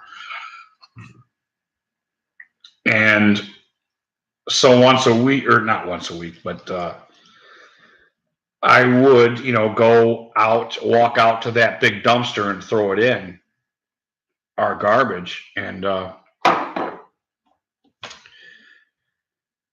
I threw it in, and after I threw it in, I heard like this rustling. So I walked over and I tipped over and I looked in there, and there was a raccoon in there, but he was grabbing onto the metal of the side of the thing and holding on and looking at me like this. And I was just like, I kind of froze for a second and just like looked at him because they got like these deep, dark brown eyes. And I was just kind of fascinated with the fact that he was holding on to just the metal with his claws. Like I must have threw the shit right on top of him or something. Just like went, like Spider-Man and went to the wall. Yeah, soulless. They have no. They're like gingers, right? They ain't got no soul. Yeah. So I was just like so fascinated with the fact that he was so horrified with me throwing the garbage probably on top of him uh, that he gouged his claws into metal somehow. So I've always been kind of fascinated with him just from that, and kind of thought they've got badass in them. They aren't just scared little varmints that run off every time they hear you. You corner one of these fuckers, and they're gonna you better pack a fucking lunch, which is kind of cool. I kind of respected them. George's Dinner Bell.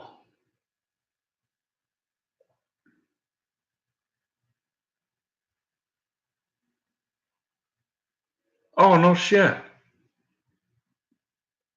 So they kind of became somewhat domesticated. Just some of the dishwashers and stuff started feeding them or something. I'm guessing.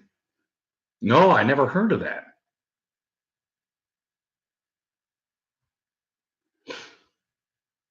There's always videos of them though. I'm surprised I haven't seen a video of them feeding the coons. Uh, yeah, coons are fucking cool though, because it does look like. Oh, right, right. Their hands. It looks like they got those little what do they call it? The Dollar General gloves you could buy at Dollar General. Looks like they got those like gloves on their hands and feet. Oh, keep them out of the dumpster. Right, right. That makes sense.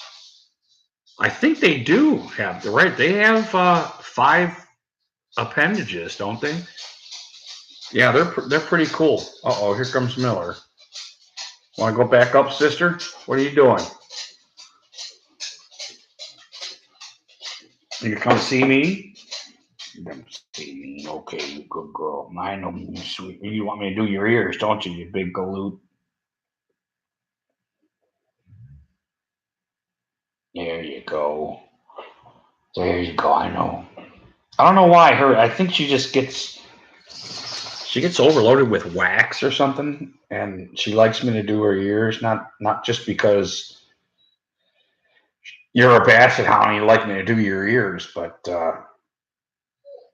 what? I think she actually gets. She has like a wax buildup or something, and the old lady tries to get rid of it, but it just doesn't happen, does it? Uh-oh.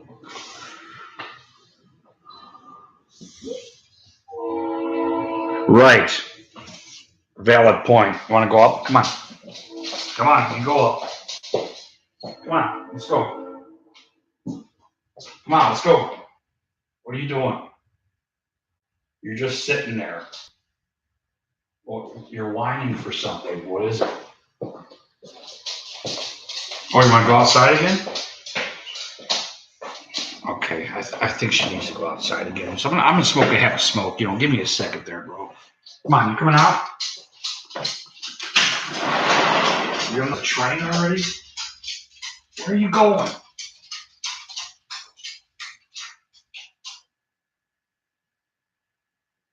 All right. Excuse me one more time. Come on. Come on. Let's go. I know.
Yeah, give me a second. I'm gonna smoke real quick.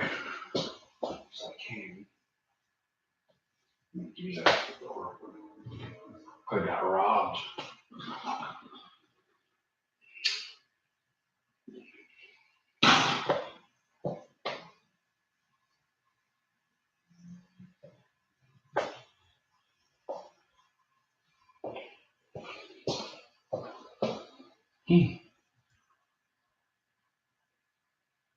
Yeah, give me a second. I'm gonna smoke a quick cigarette there, buddy.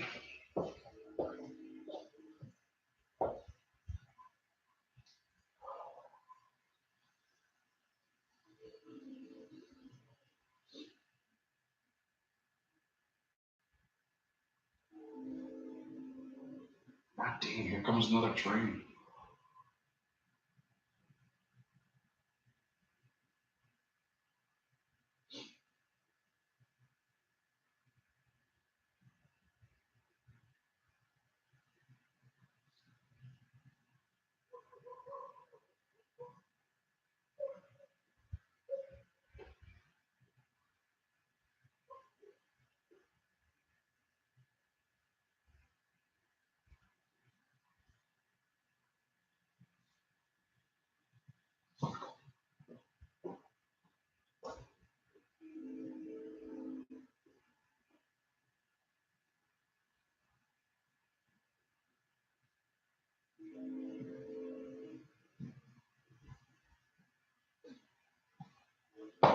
Oh, that's weird.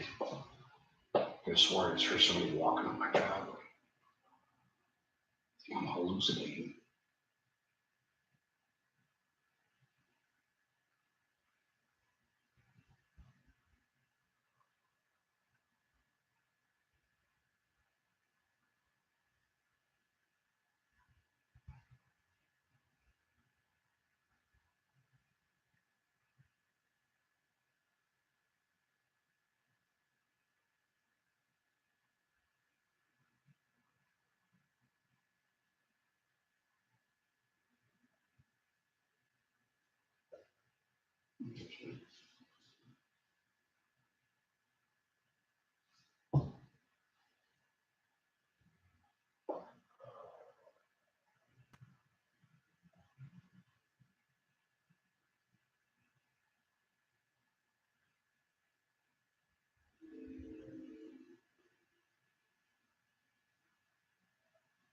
It's a really nice, quiet night.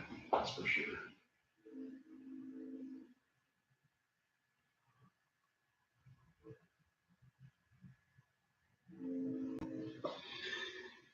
We get rabbits around here, so I think it was probably a rabbit. I heard scurrying by the fence or something. Probably heard me walk out. I feed the rabbits. I got a stump out back, and I see the rabbits come around, so I feed them carrots and fucking apples and shit. They're pretty cool. They got real friendly last year. They wouldn't come up, so I couldn't feed them or anything, but they would. When I would forget to put stuff out, they would come to our back porch and show me that they were out here. It's kind of funny actually.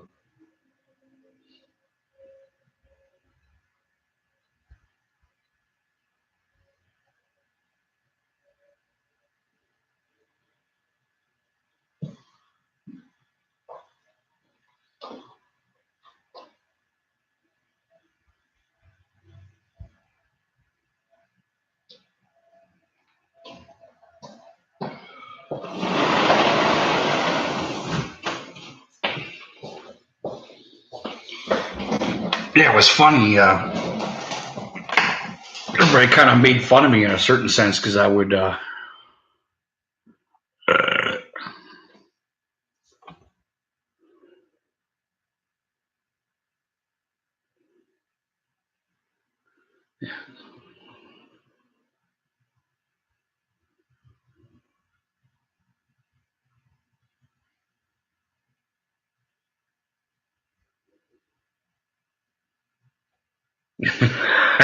She tied his ears up. Me and my daughter were contemplating doing maybe a garden thing or something like that, but it was a father daughter project thing. Uh, it wasn't a feed the rabbits thing, But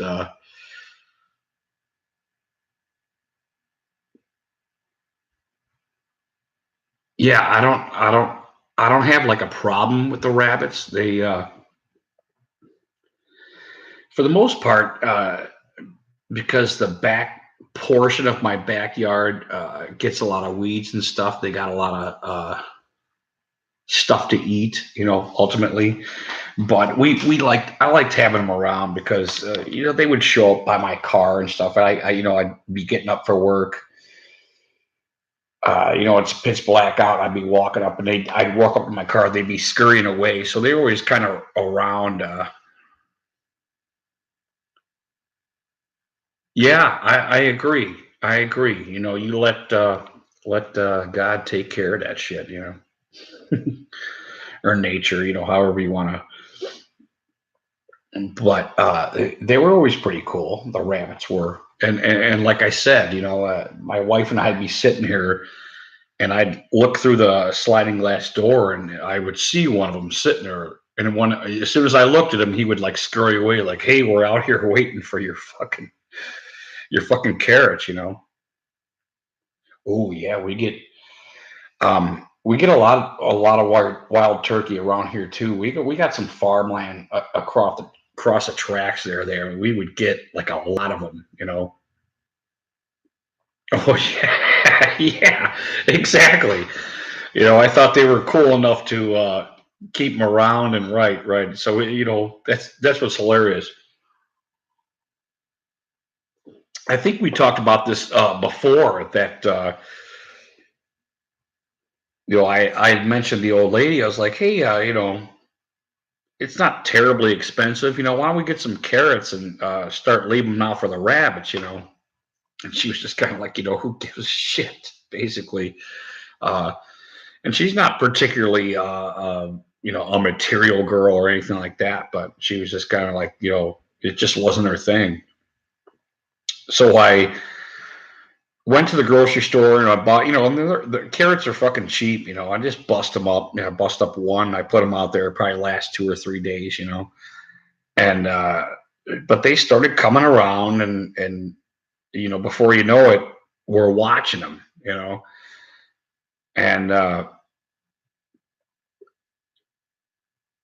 obviously, because my parents feed deer and stuff. They get deer, herds of deer in their yard.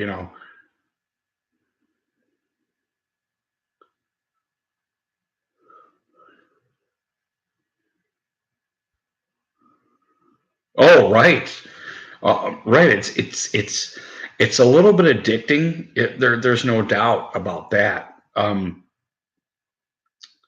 Especially because I'm not like hurling them to their death or anything like that. So you're basically you just like having them around. Yeah, we're Lorain County here. How's that? We're Lorain County, so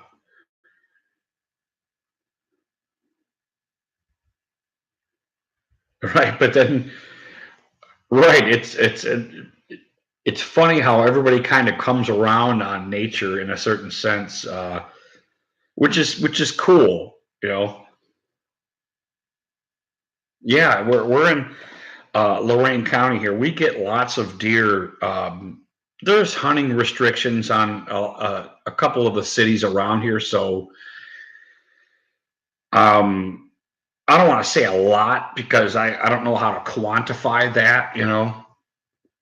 But I used to see, on my way to work, on my first longer road drive, I would see four or five of them on the side of the road often.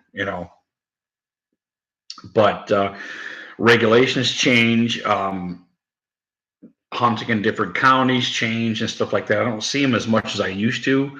But wild turkeys was something I would see flocks of very close to my house, not at my house, but my mother and father they feed everything. They get deer, they get skunk, they get rabbit, they get squirrel, they get bird. They feed all that stuff. They're both retired, and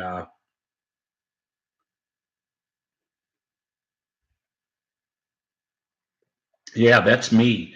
I'm about a few hundred. Well, yeah, I'm about yeah, I'm pretty close to the lake too.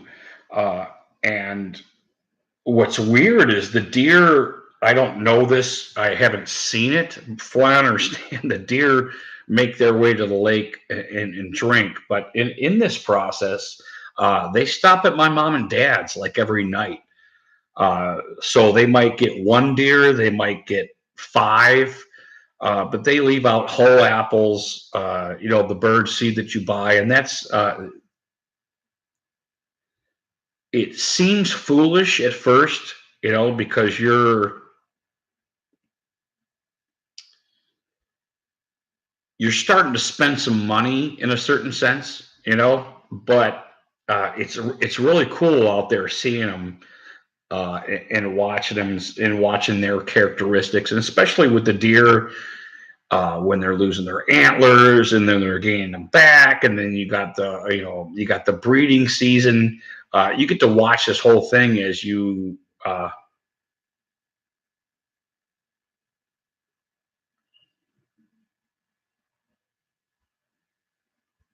Oh, right. See, I see what you're saying about the homegrown type thing, right? But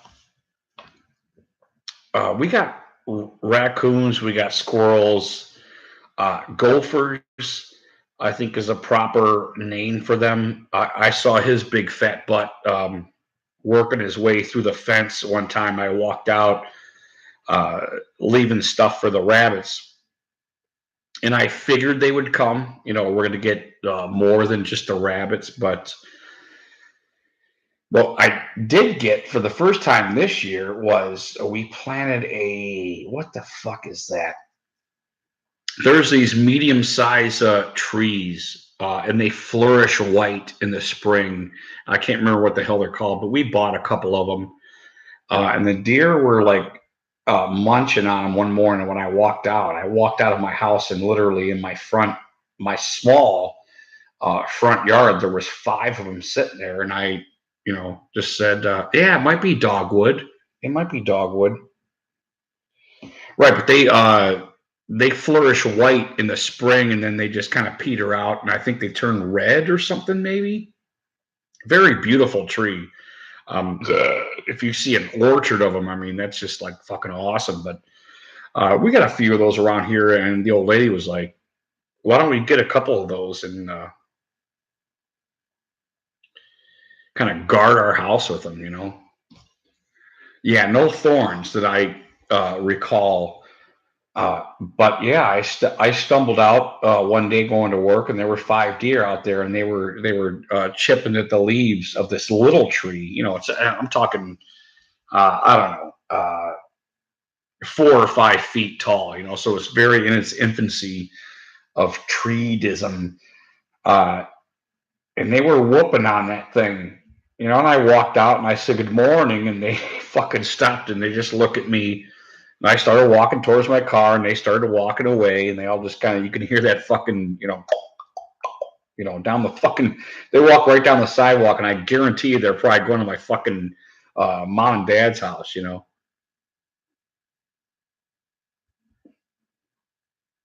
Yeah, but experiencing it is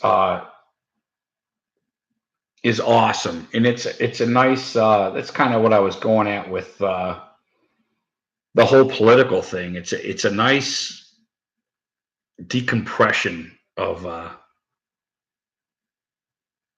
No, no, I haven't. I haven't. No, I haven't been stomped at yet because those I know those hooves, man. You're gonna be damaged, man. You're gonna be damaged if they like try to box you or something like that.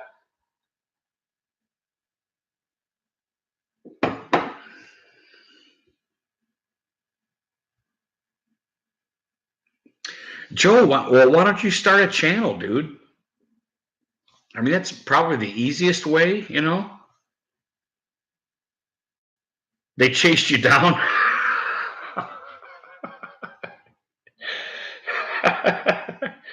Oh well, I mean, it's terrible, but Jesus Christ.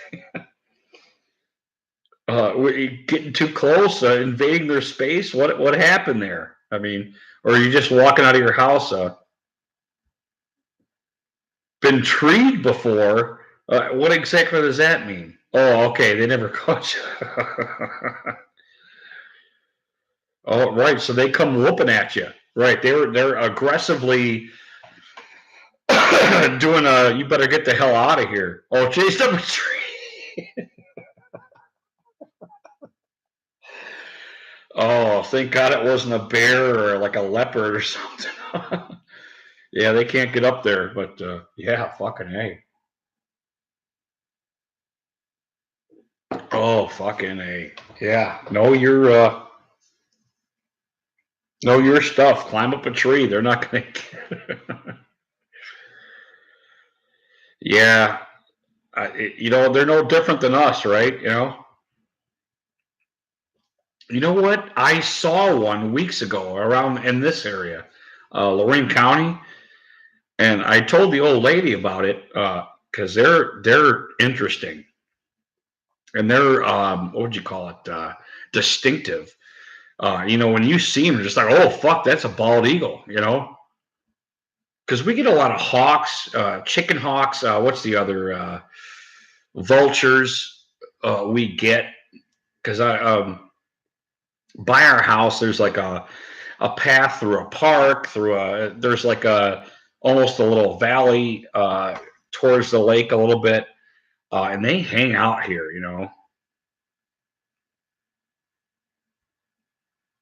No shit. Yeah, you're right. That's what we get. We get a lot of them, and we get swarms of them. They circle. There'll be like 10 of them, and they'll circle and oscillate. That's what they do. They oscillate towards the lake. It's like fucking. It's really totally cool on a clear day to watch that. It's no shit. Wow, I did not know that. That's interesting. Well, that makes sense. It doesn't make sense though. I mean, maybe I just haven't spotted them. Maybe they've been around and I haven't spotted them. But yeah, nature is cool, dude. There's no doubt. As a matter of fact, I just watched a caterpillar turn into a cloth moth. I think it's called. Oh, right, right, yeah. That because they're important, you know. They're important, and we're human, and we can affect that, which is cool, right? I mean, we can change things because we're smarter, you know. I dig that. I dig that. You know, I'm not like a clown or anything, but I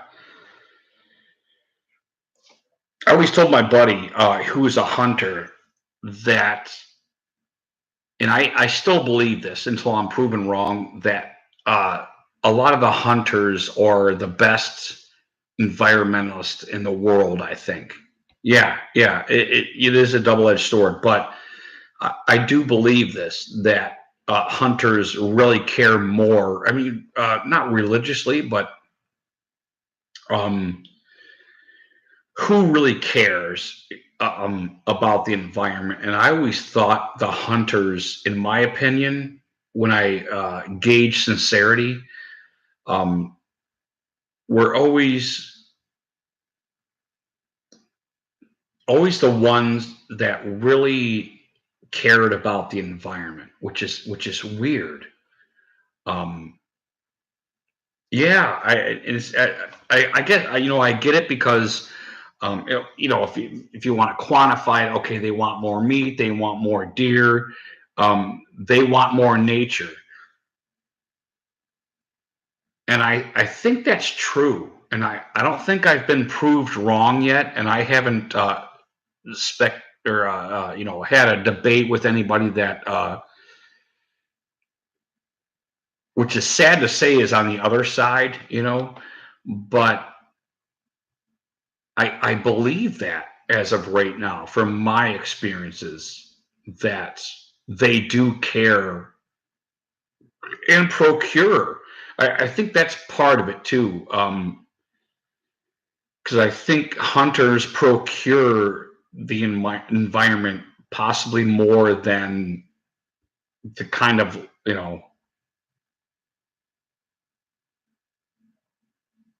yeah, all right. They're it's just not what they're not what they're made out to be. They're huge carers of nature, and I haven't heard anything else from them. Yeah, certainly, certainly, and I get it's passed on from fatherhood to childhood to fatherhood to grandfatherhood, but it's just weird because it seems like it's always been like that. Right.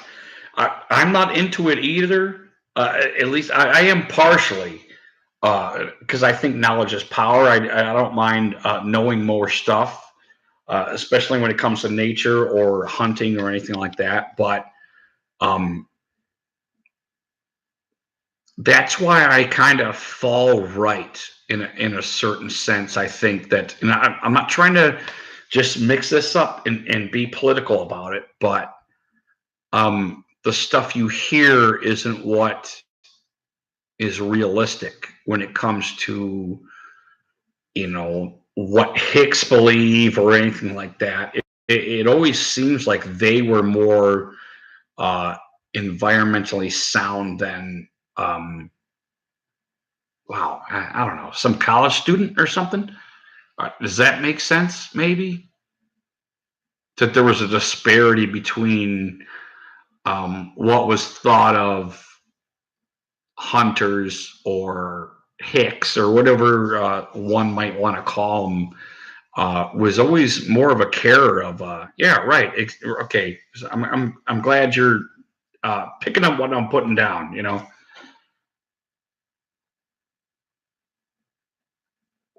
I didn't always know this. I think it's life experiences, and I'm not a hunter, but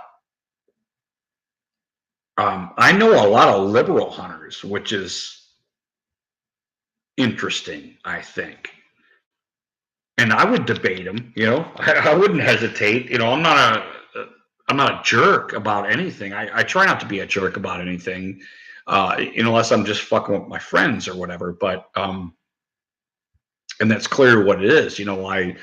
There's people that I love that I fuck with all the time, and that's what that is. It's because I like them and I fuck with them. But uh, I know hunters that are liberal, and I really don't understand it. So I try to, for me, you know, yeah, it probably is that simple. It probably is that simple. But I always felt to close the gap between liberalism and a kind of right hand or a right head. So I would debate them, which is weird because you're talking to somebody that's in their house in a certain sense. It's kind of weird. So when I would hear these liberal views, I would kind of be stunned by them, and it was always quite interesting. And I think I learned a lot, right? Yeah, certainly. We get those. You know what's funny? We get those. I get those moths to just like bang against the fucking sliding glass, and it sounds like somebody's knocking on it. A little scary. The vegans. Oh, the vegans. Uh, yeah. You, you start labeling yourself, and you kind of take that with a grain of salt, isn't it? And there's so many different groups, and vegans is another one. You hear the word and you're just like the Beatles. Yeah, the Beatles, they will smack you in the side of the head. Yeah, I had to grab one and march his ass out earlier this evening. But yeah, we get the Beatles, we get the Moss, the dumb Moss. I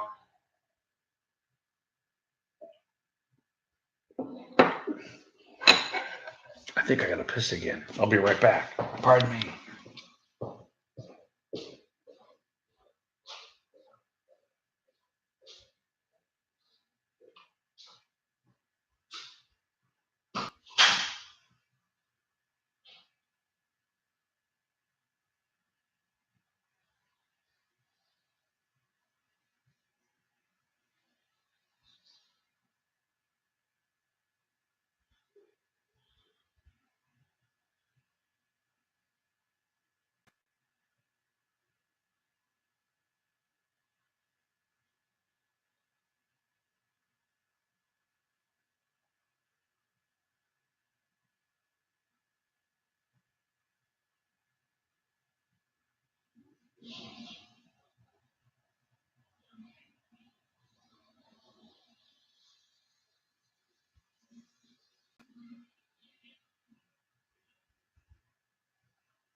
There we go.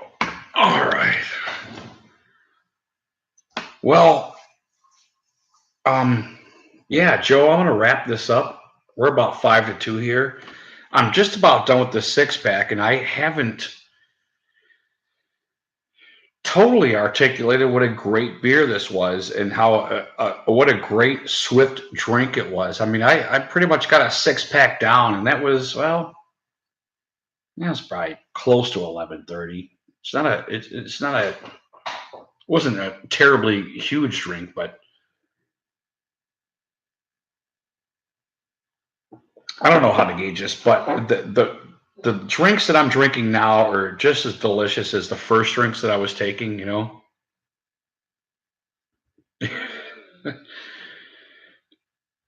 Yeah, yeah, it's not bad. It's a good drink, man. It's a good drink, and it's not heavy, by any means. And this is, I think, a lot, of the misconception of a lot of us when we're trying a lot of these craft beers. Because you know what, Joe, I think you and Roach probably, uh, yeah, you guys probably tried a lot more beers than I have. So I'm surprised you guys don't have your own channel. Nature and Beer or something. Something like that. 'Cause you guys are great, and I really appreciate you guys sticking around. But yeah, that's some good beer. Not bad. It's a good drink, and we're gonna keep pursuing. We're gonna keep going. We're gonna keep finding good beers.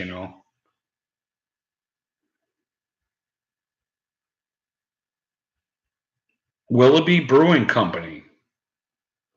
That's a guaranteed good beer. Is that what you're?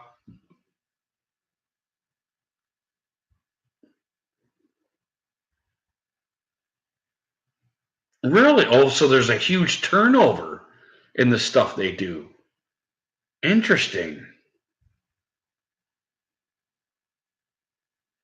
Oh, yeah, right, right, right. Oh, good, good. And I take it they're like a Great Lakes. They cook with their beer and have beer entrees and that whole thing. Wow. There's a downtown Willoughby.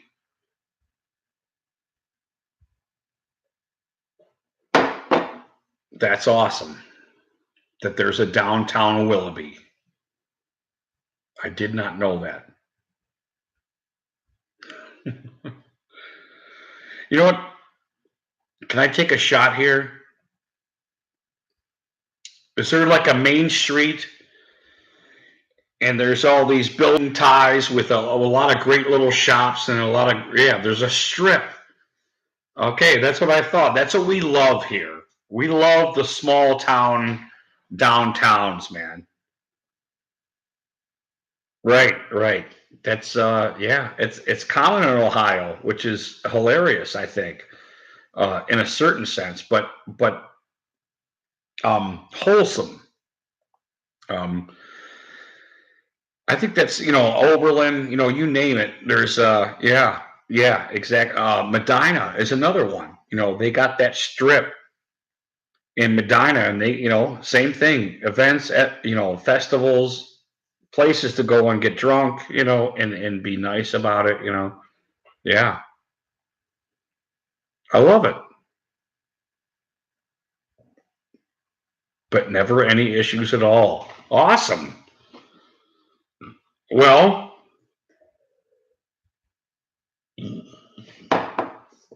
if me and the Stumbler ever trek down that ways, we'll have to hook up. Hey, Bob, what are you doing here?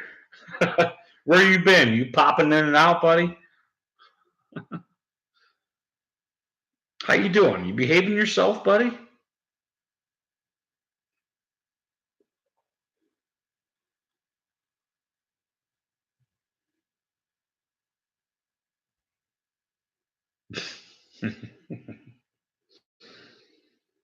Good, good.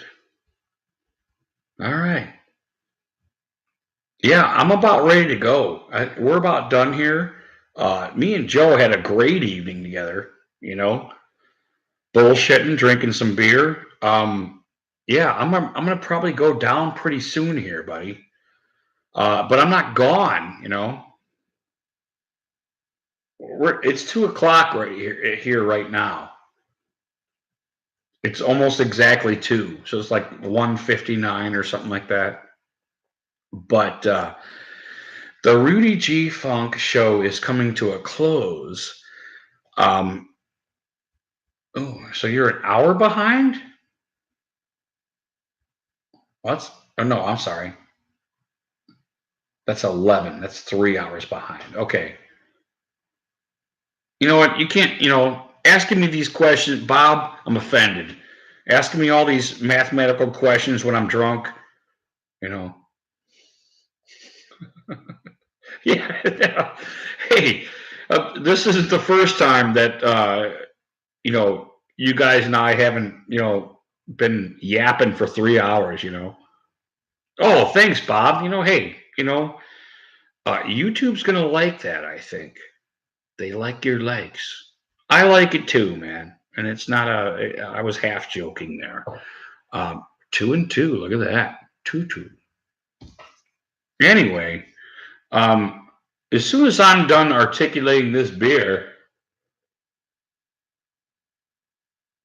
I'm going to be signing out. But Bob, if me and Joe had some great interaction on our running backs this year.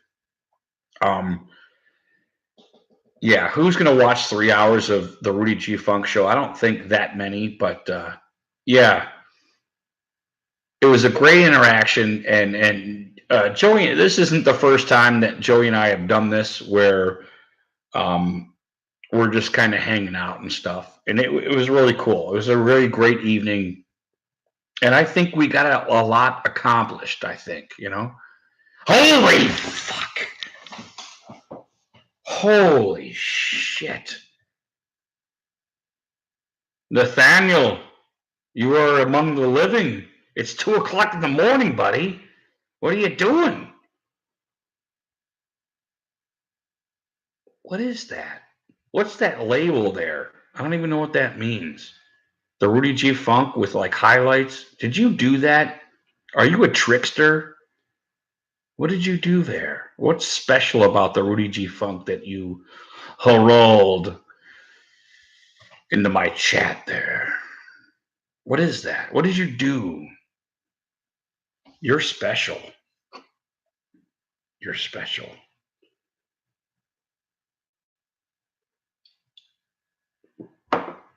I'm just saying things, huh? Nathaniel, are you homebound? Are you done for the evening? Are you safe? I hope you're safe, buddy.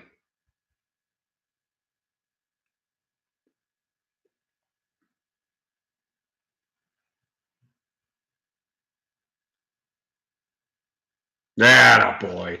How's your mom and dad doing? They doing well? I hope.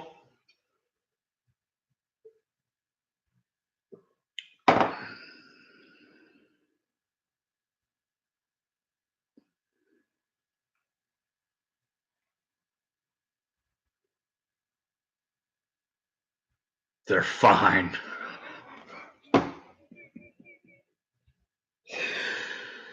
They're fine. Spoken like a true kid, right? They're fine. Who fucking cares? Oh, geez, that's hilarious. Look at that. Look at the.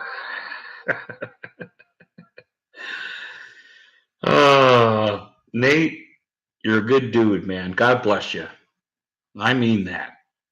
You didn't get arrested or anything like that tonight, I hope. Uh, no regulations or stipulations on your ass tonight. Not that there's a history.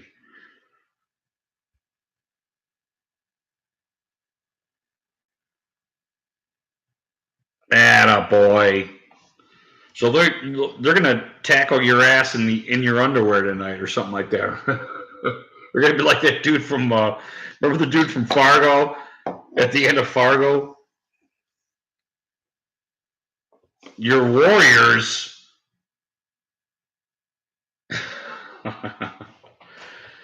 Bob,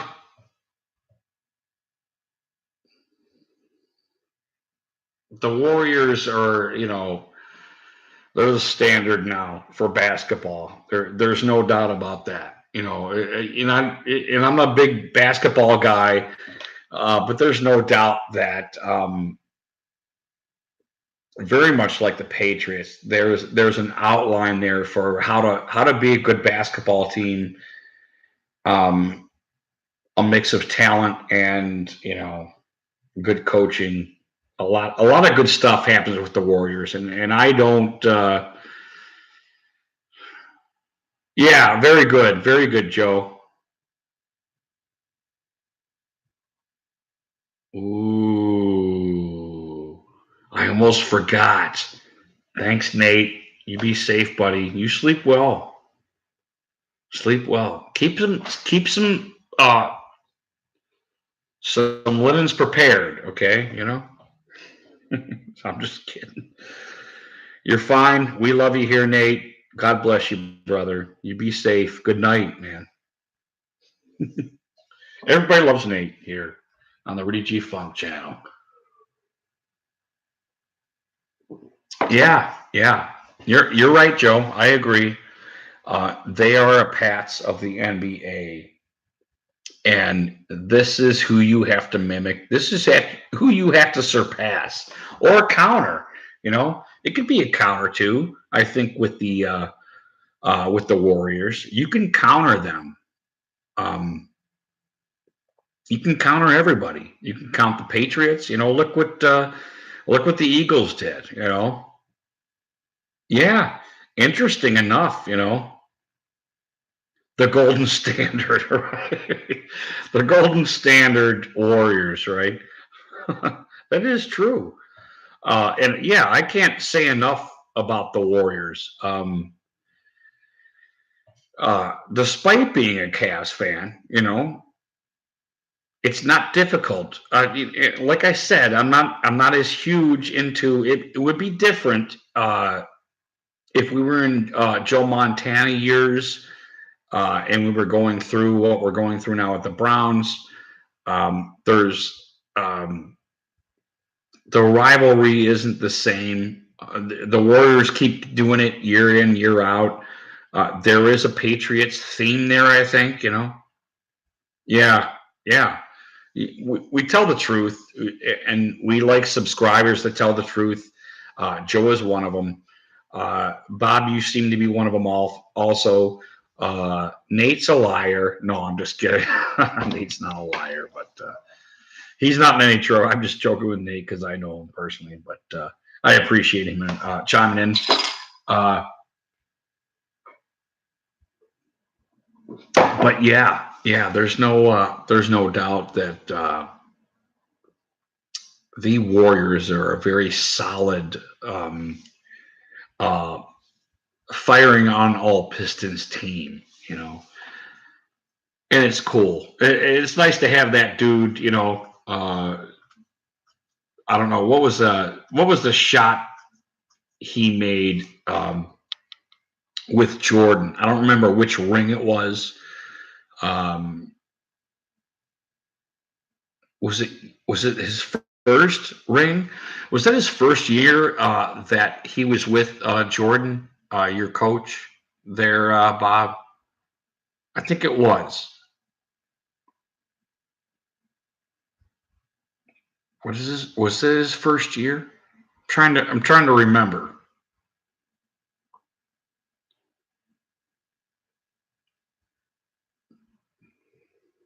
Hello? Okay, I'll look it up. Some bitch. I'm just kidding. Oh, didn't see that, did you?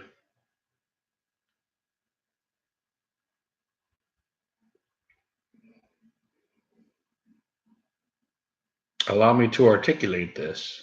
Oh, darn it. That's not what I wanted to say. All right, shut up. Try it again.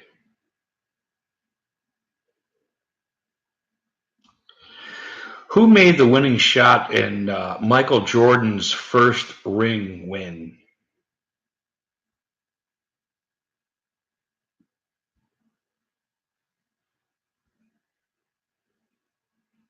Oh, he did.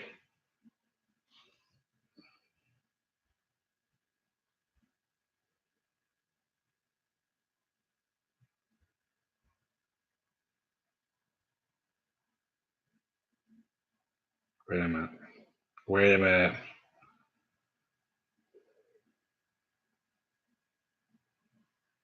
Was it the 6th?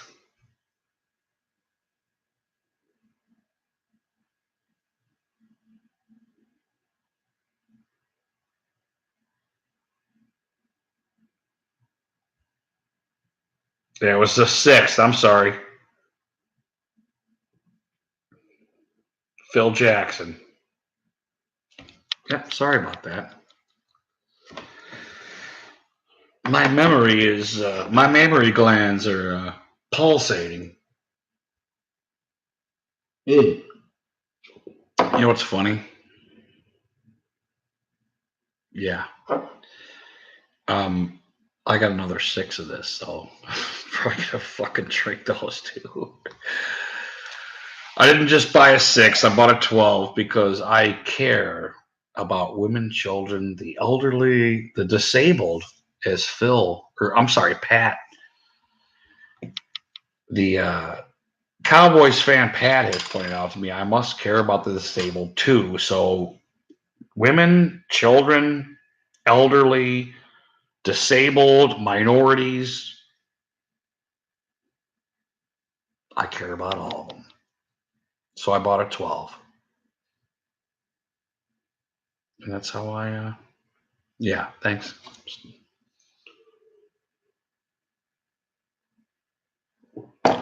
Steve Kerr. Steve Kerr.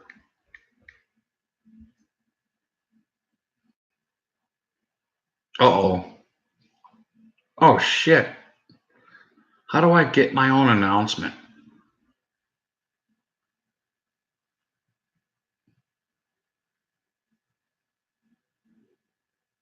Holy shit. Okay. All right. Well, hey, I'm gonna get off here. It is late, and I really appreciate you guys sticking around. I love you guys. You guys are awesome. We will probably do another one next Saturday. It's not. I know it doesn't shock and disturb you. We are always available on Saturday nights, as far as I know, unless something happens. But thanks for chiming in, Bob, Joe, Steele, all you guys that chimed in tonight. Really appreciate it. I am Rudy G. Funk, and I am getting up out of this bitch. God bless you guys. Be safe. I will see you next week. Unless I have some kind of announcement or something. God bless you, brothers. Later.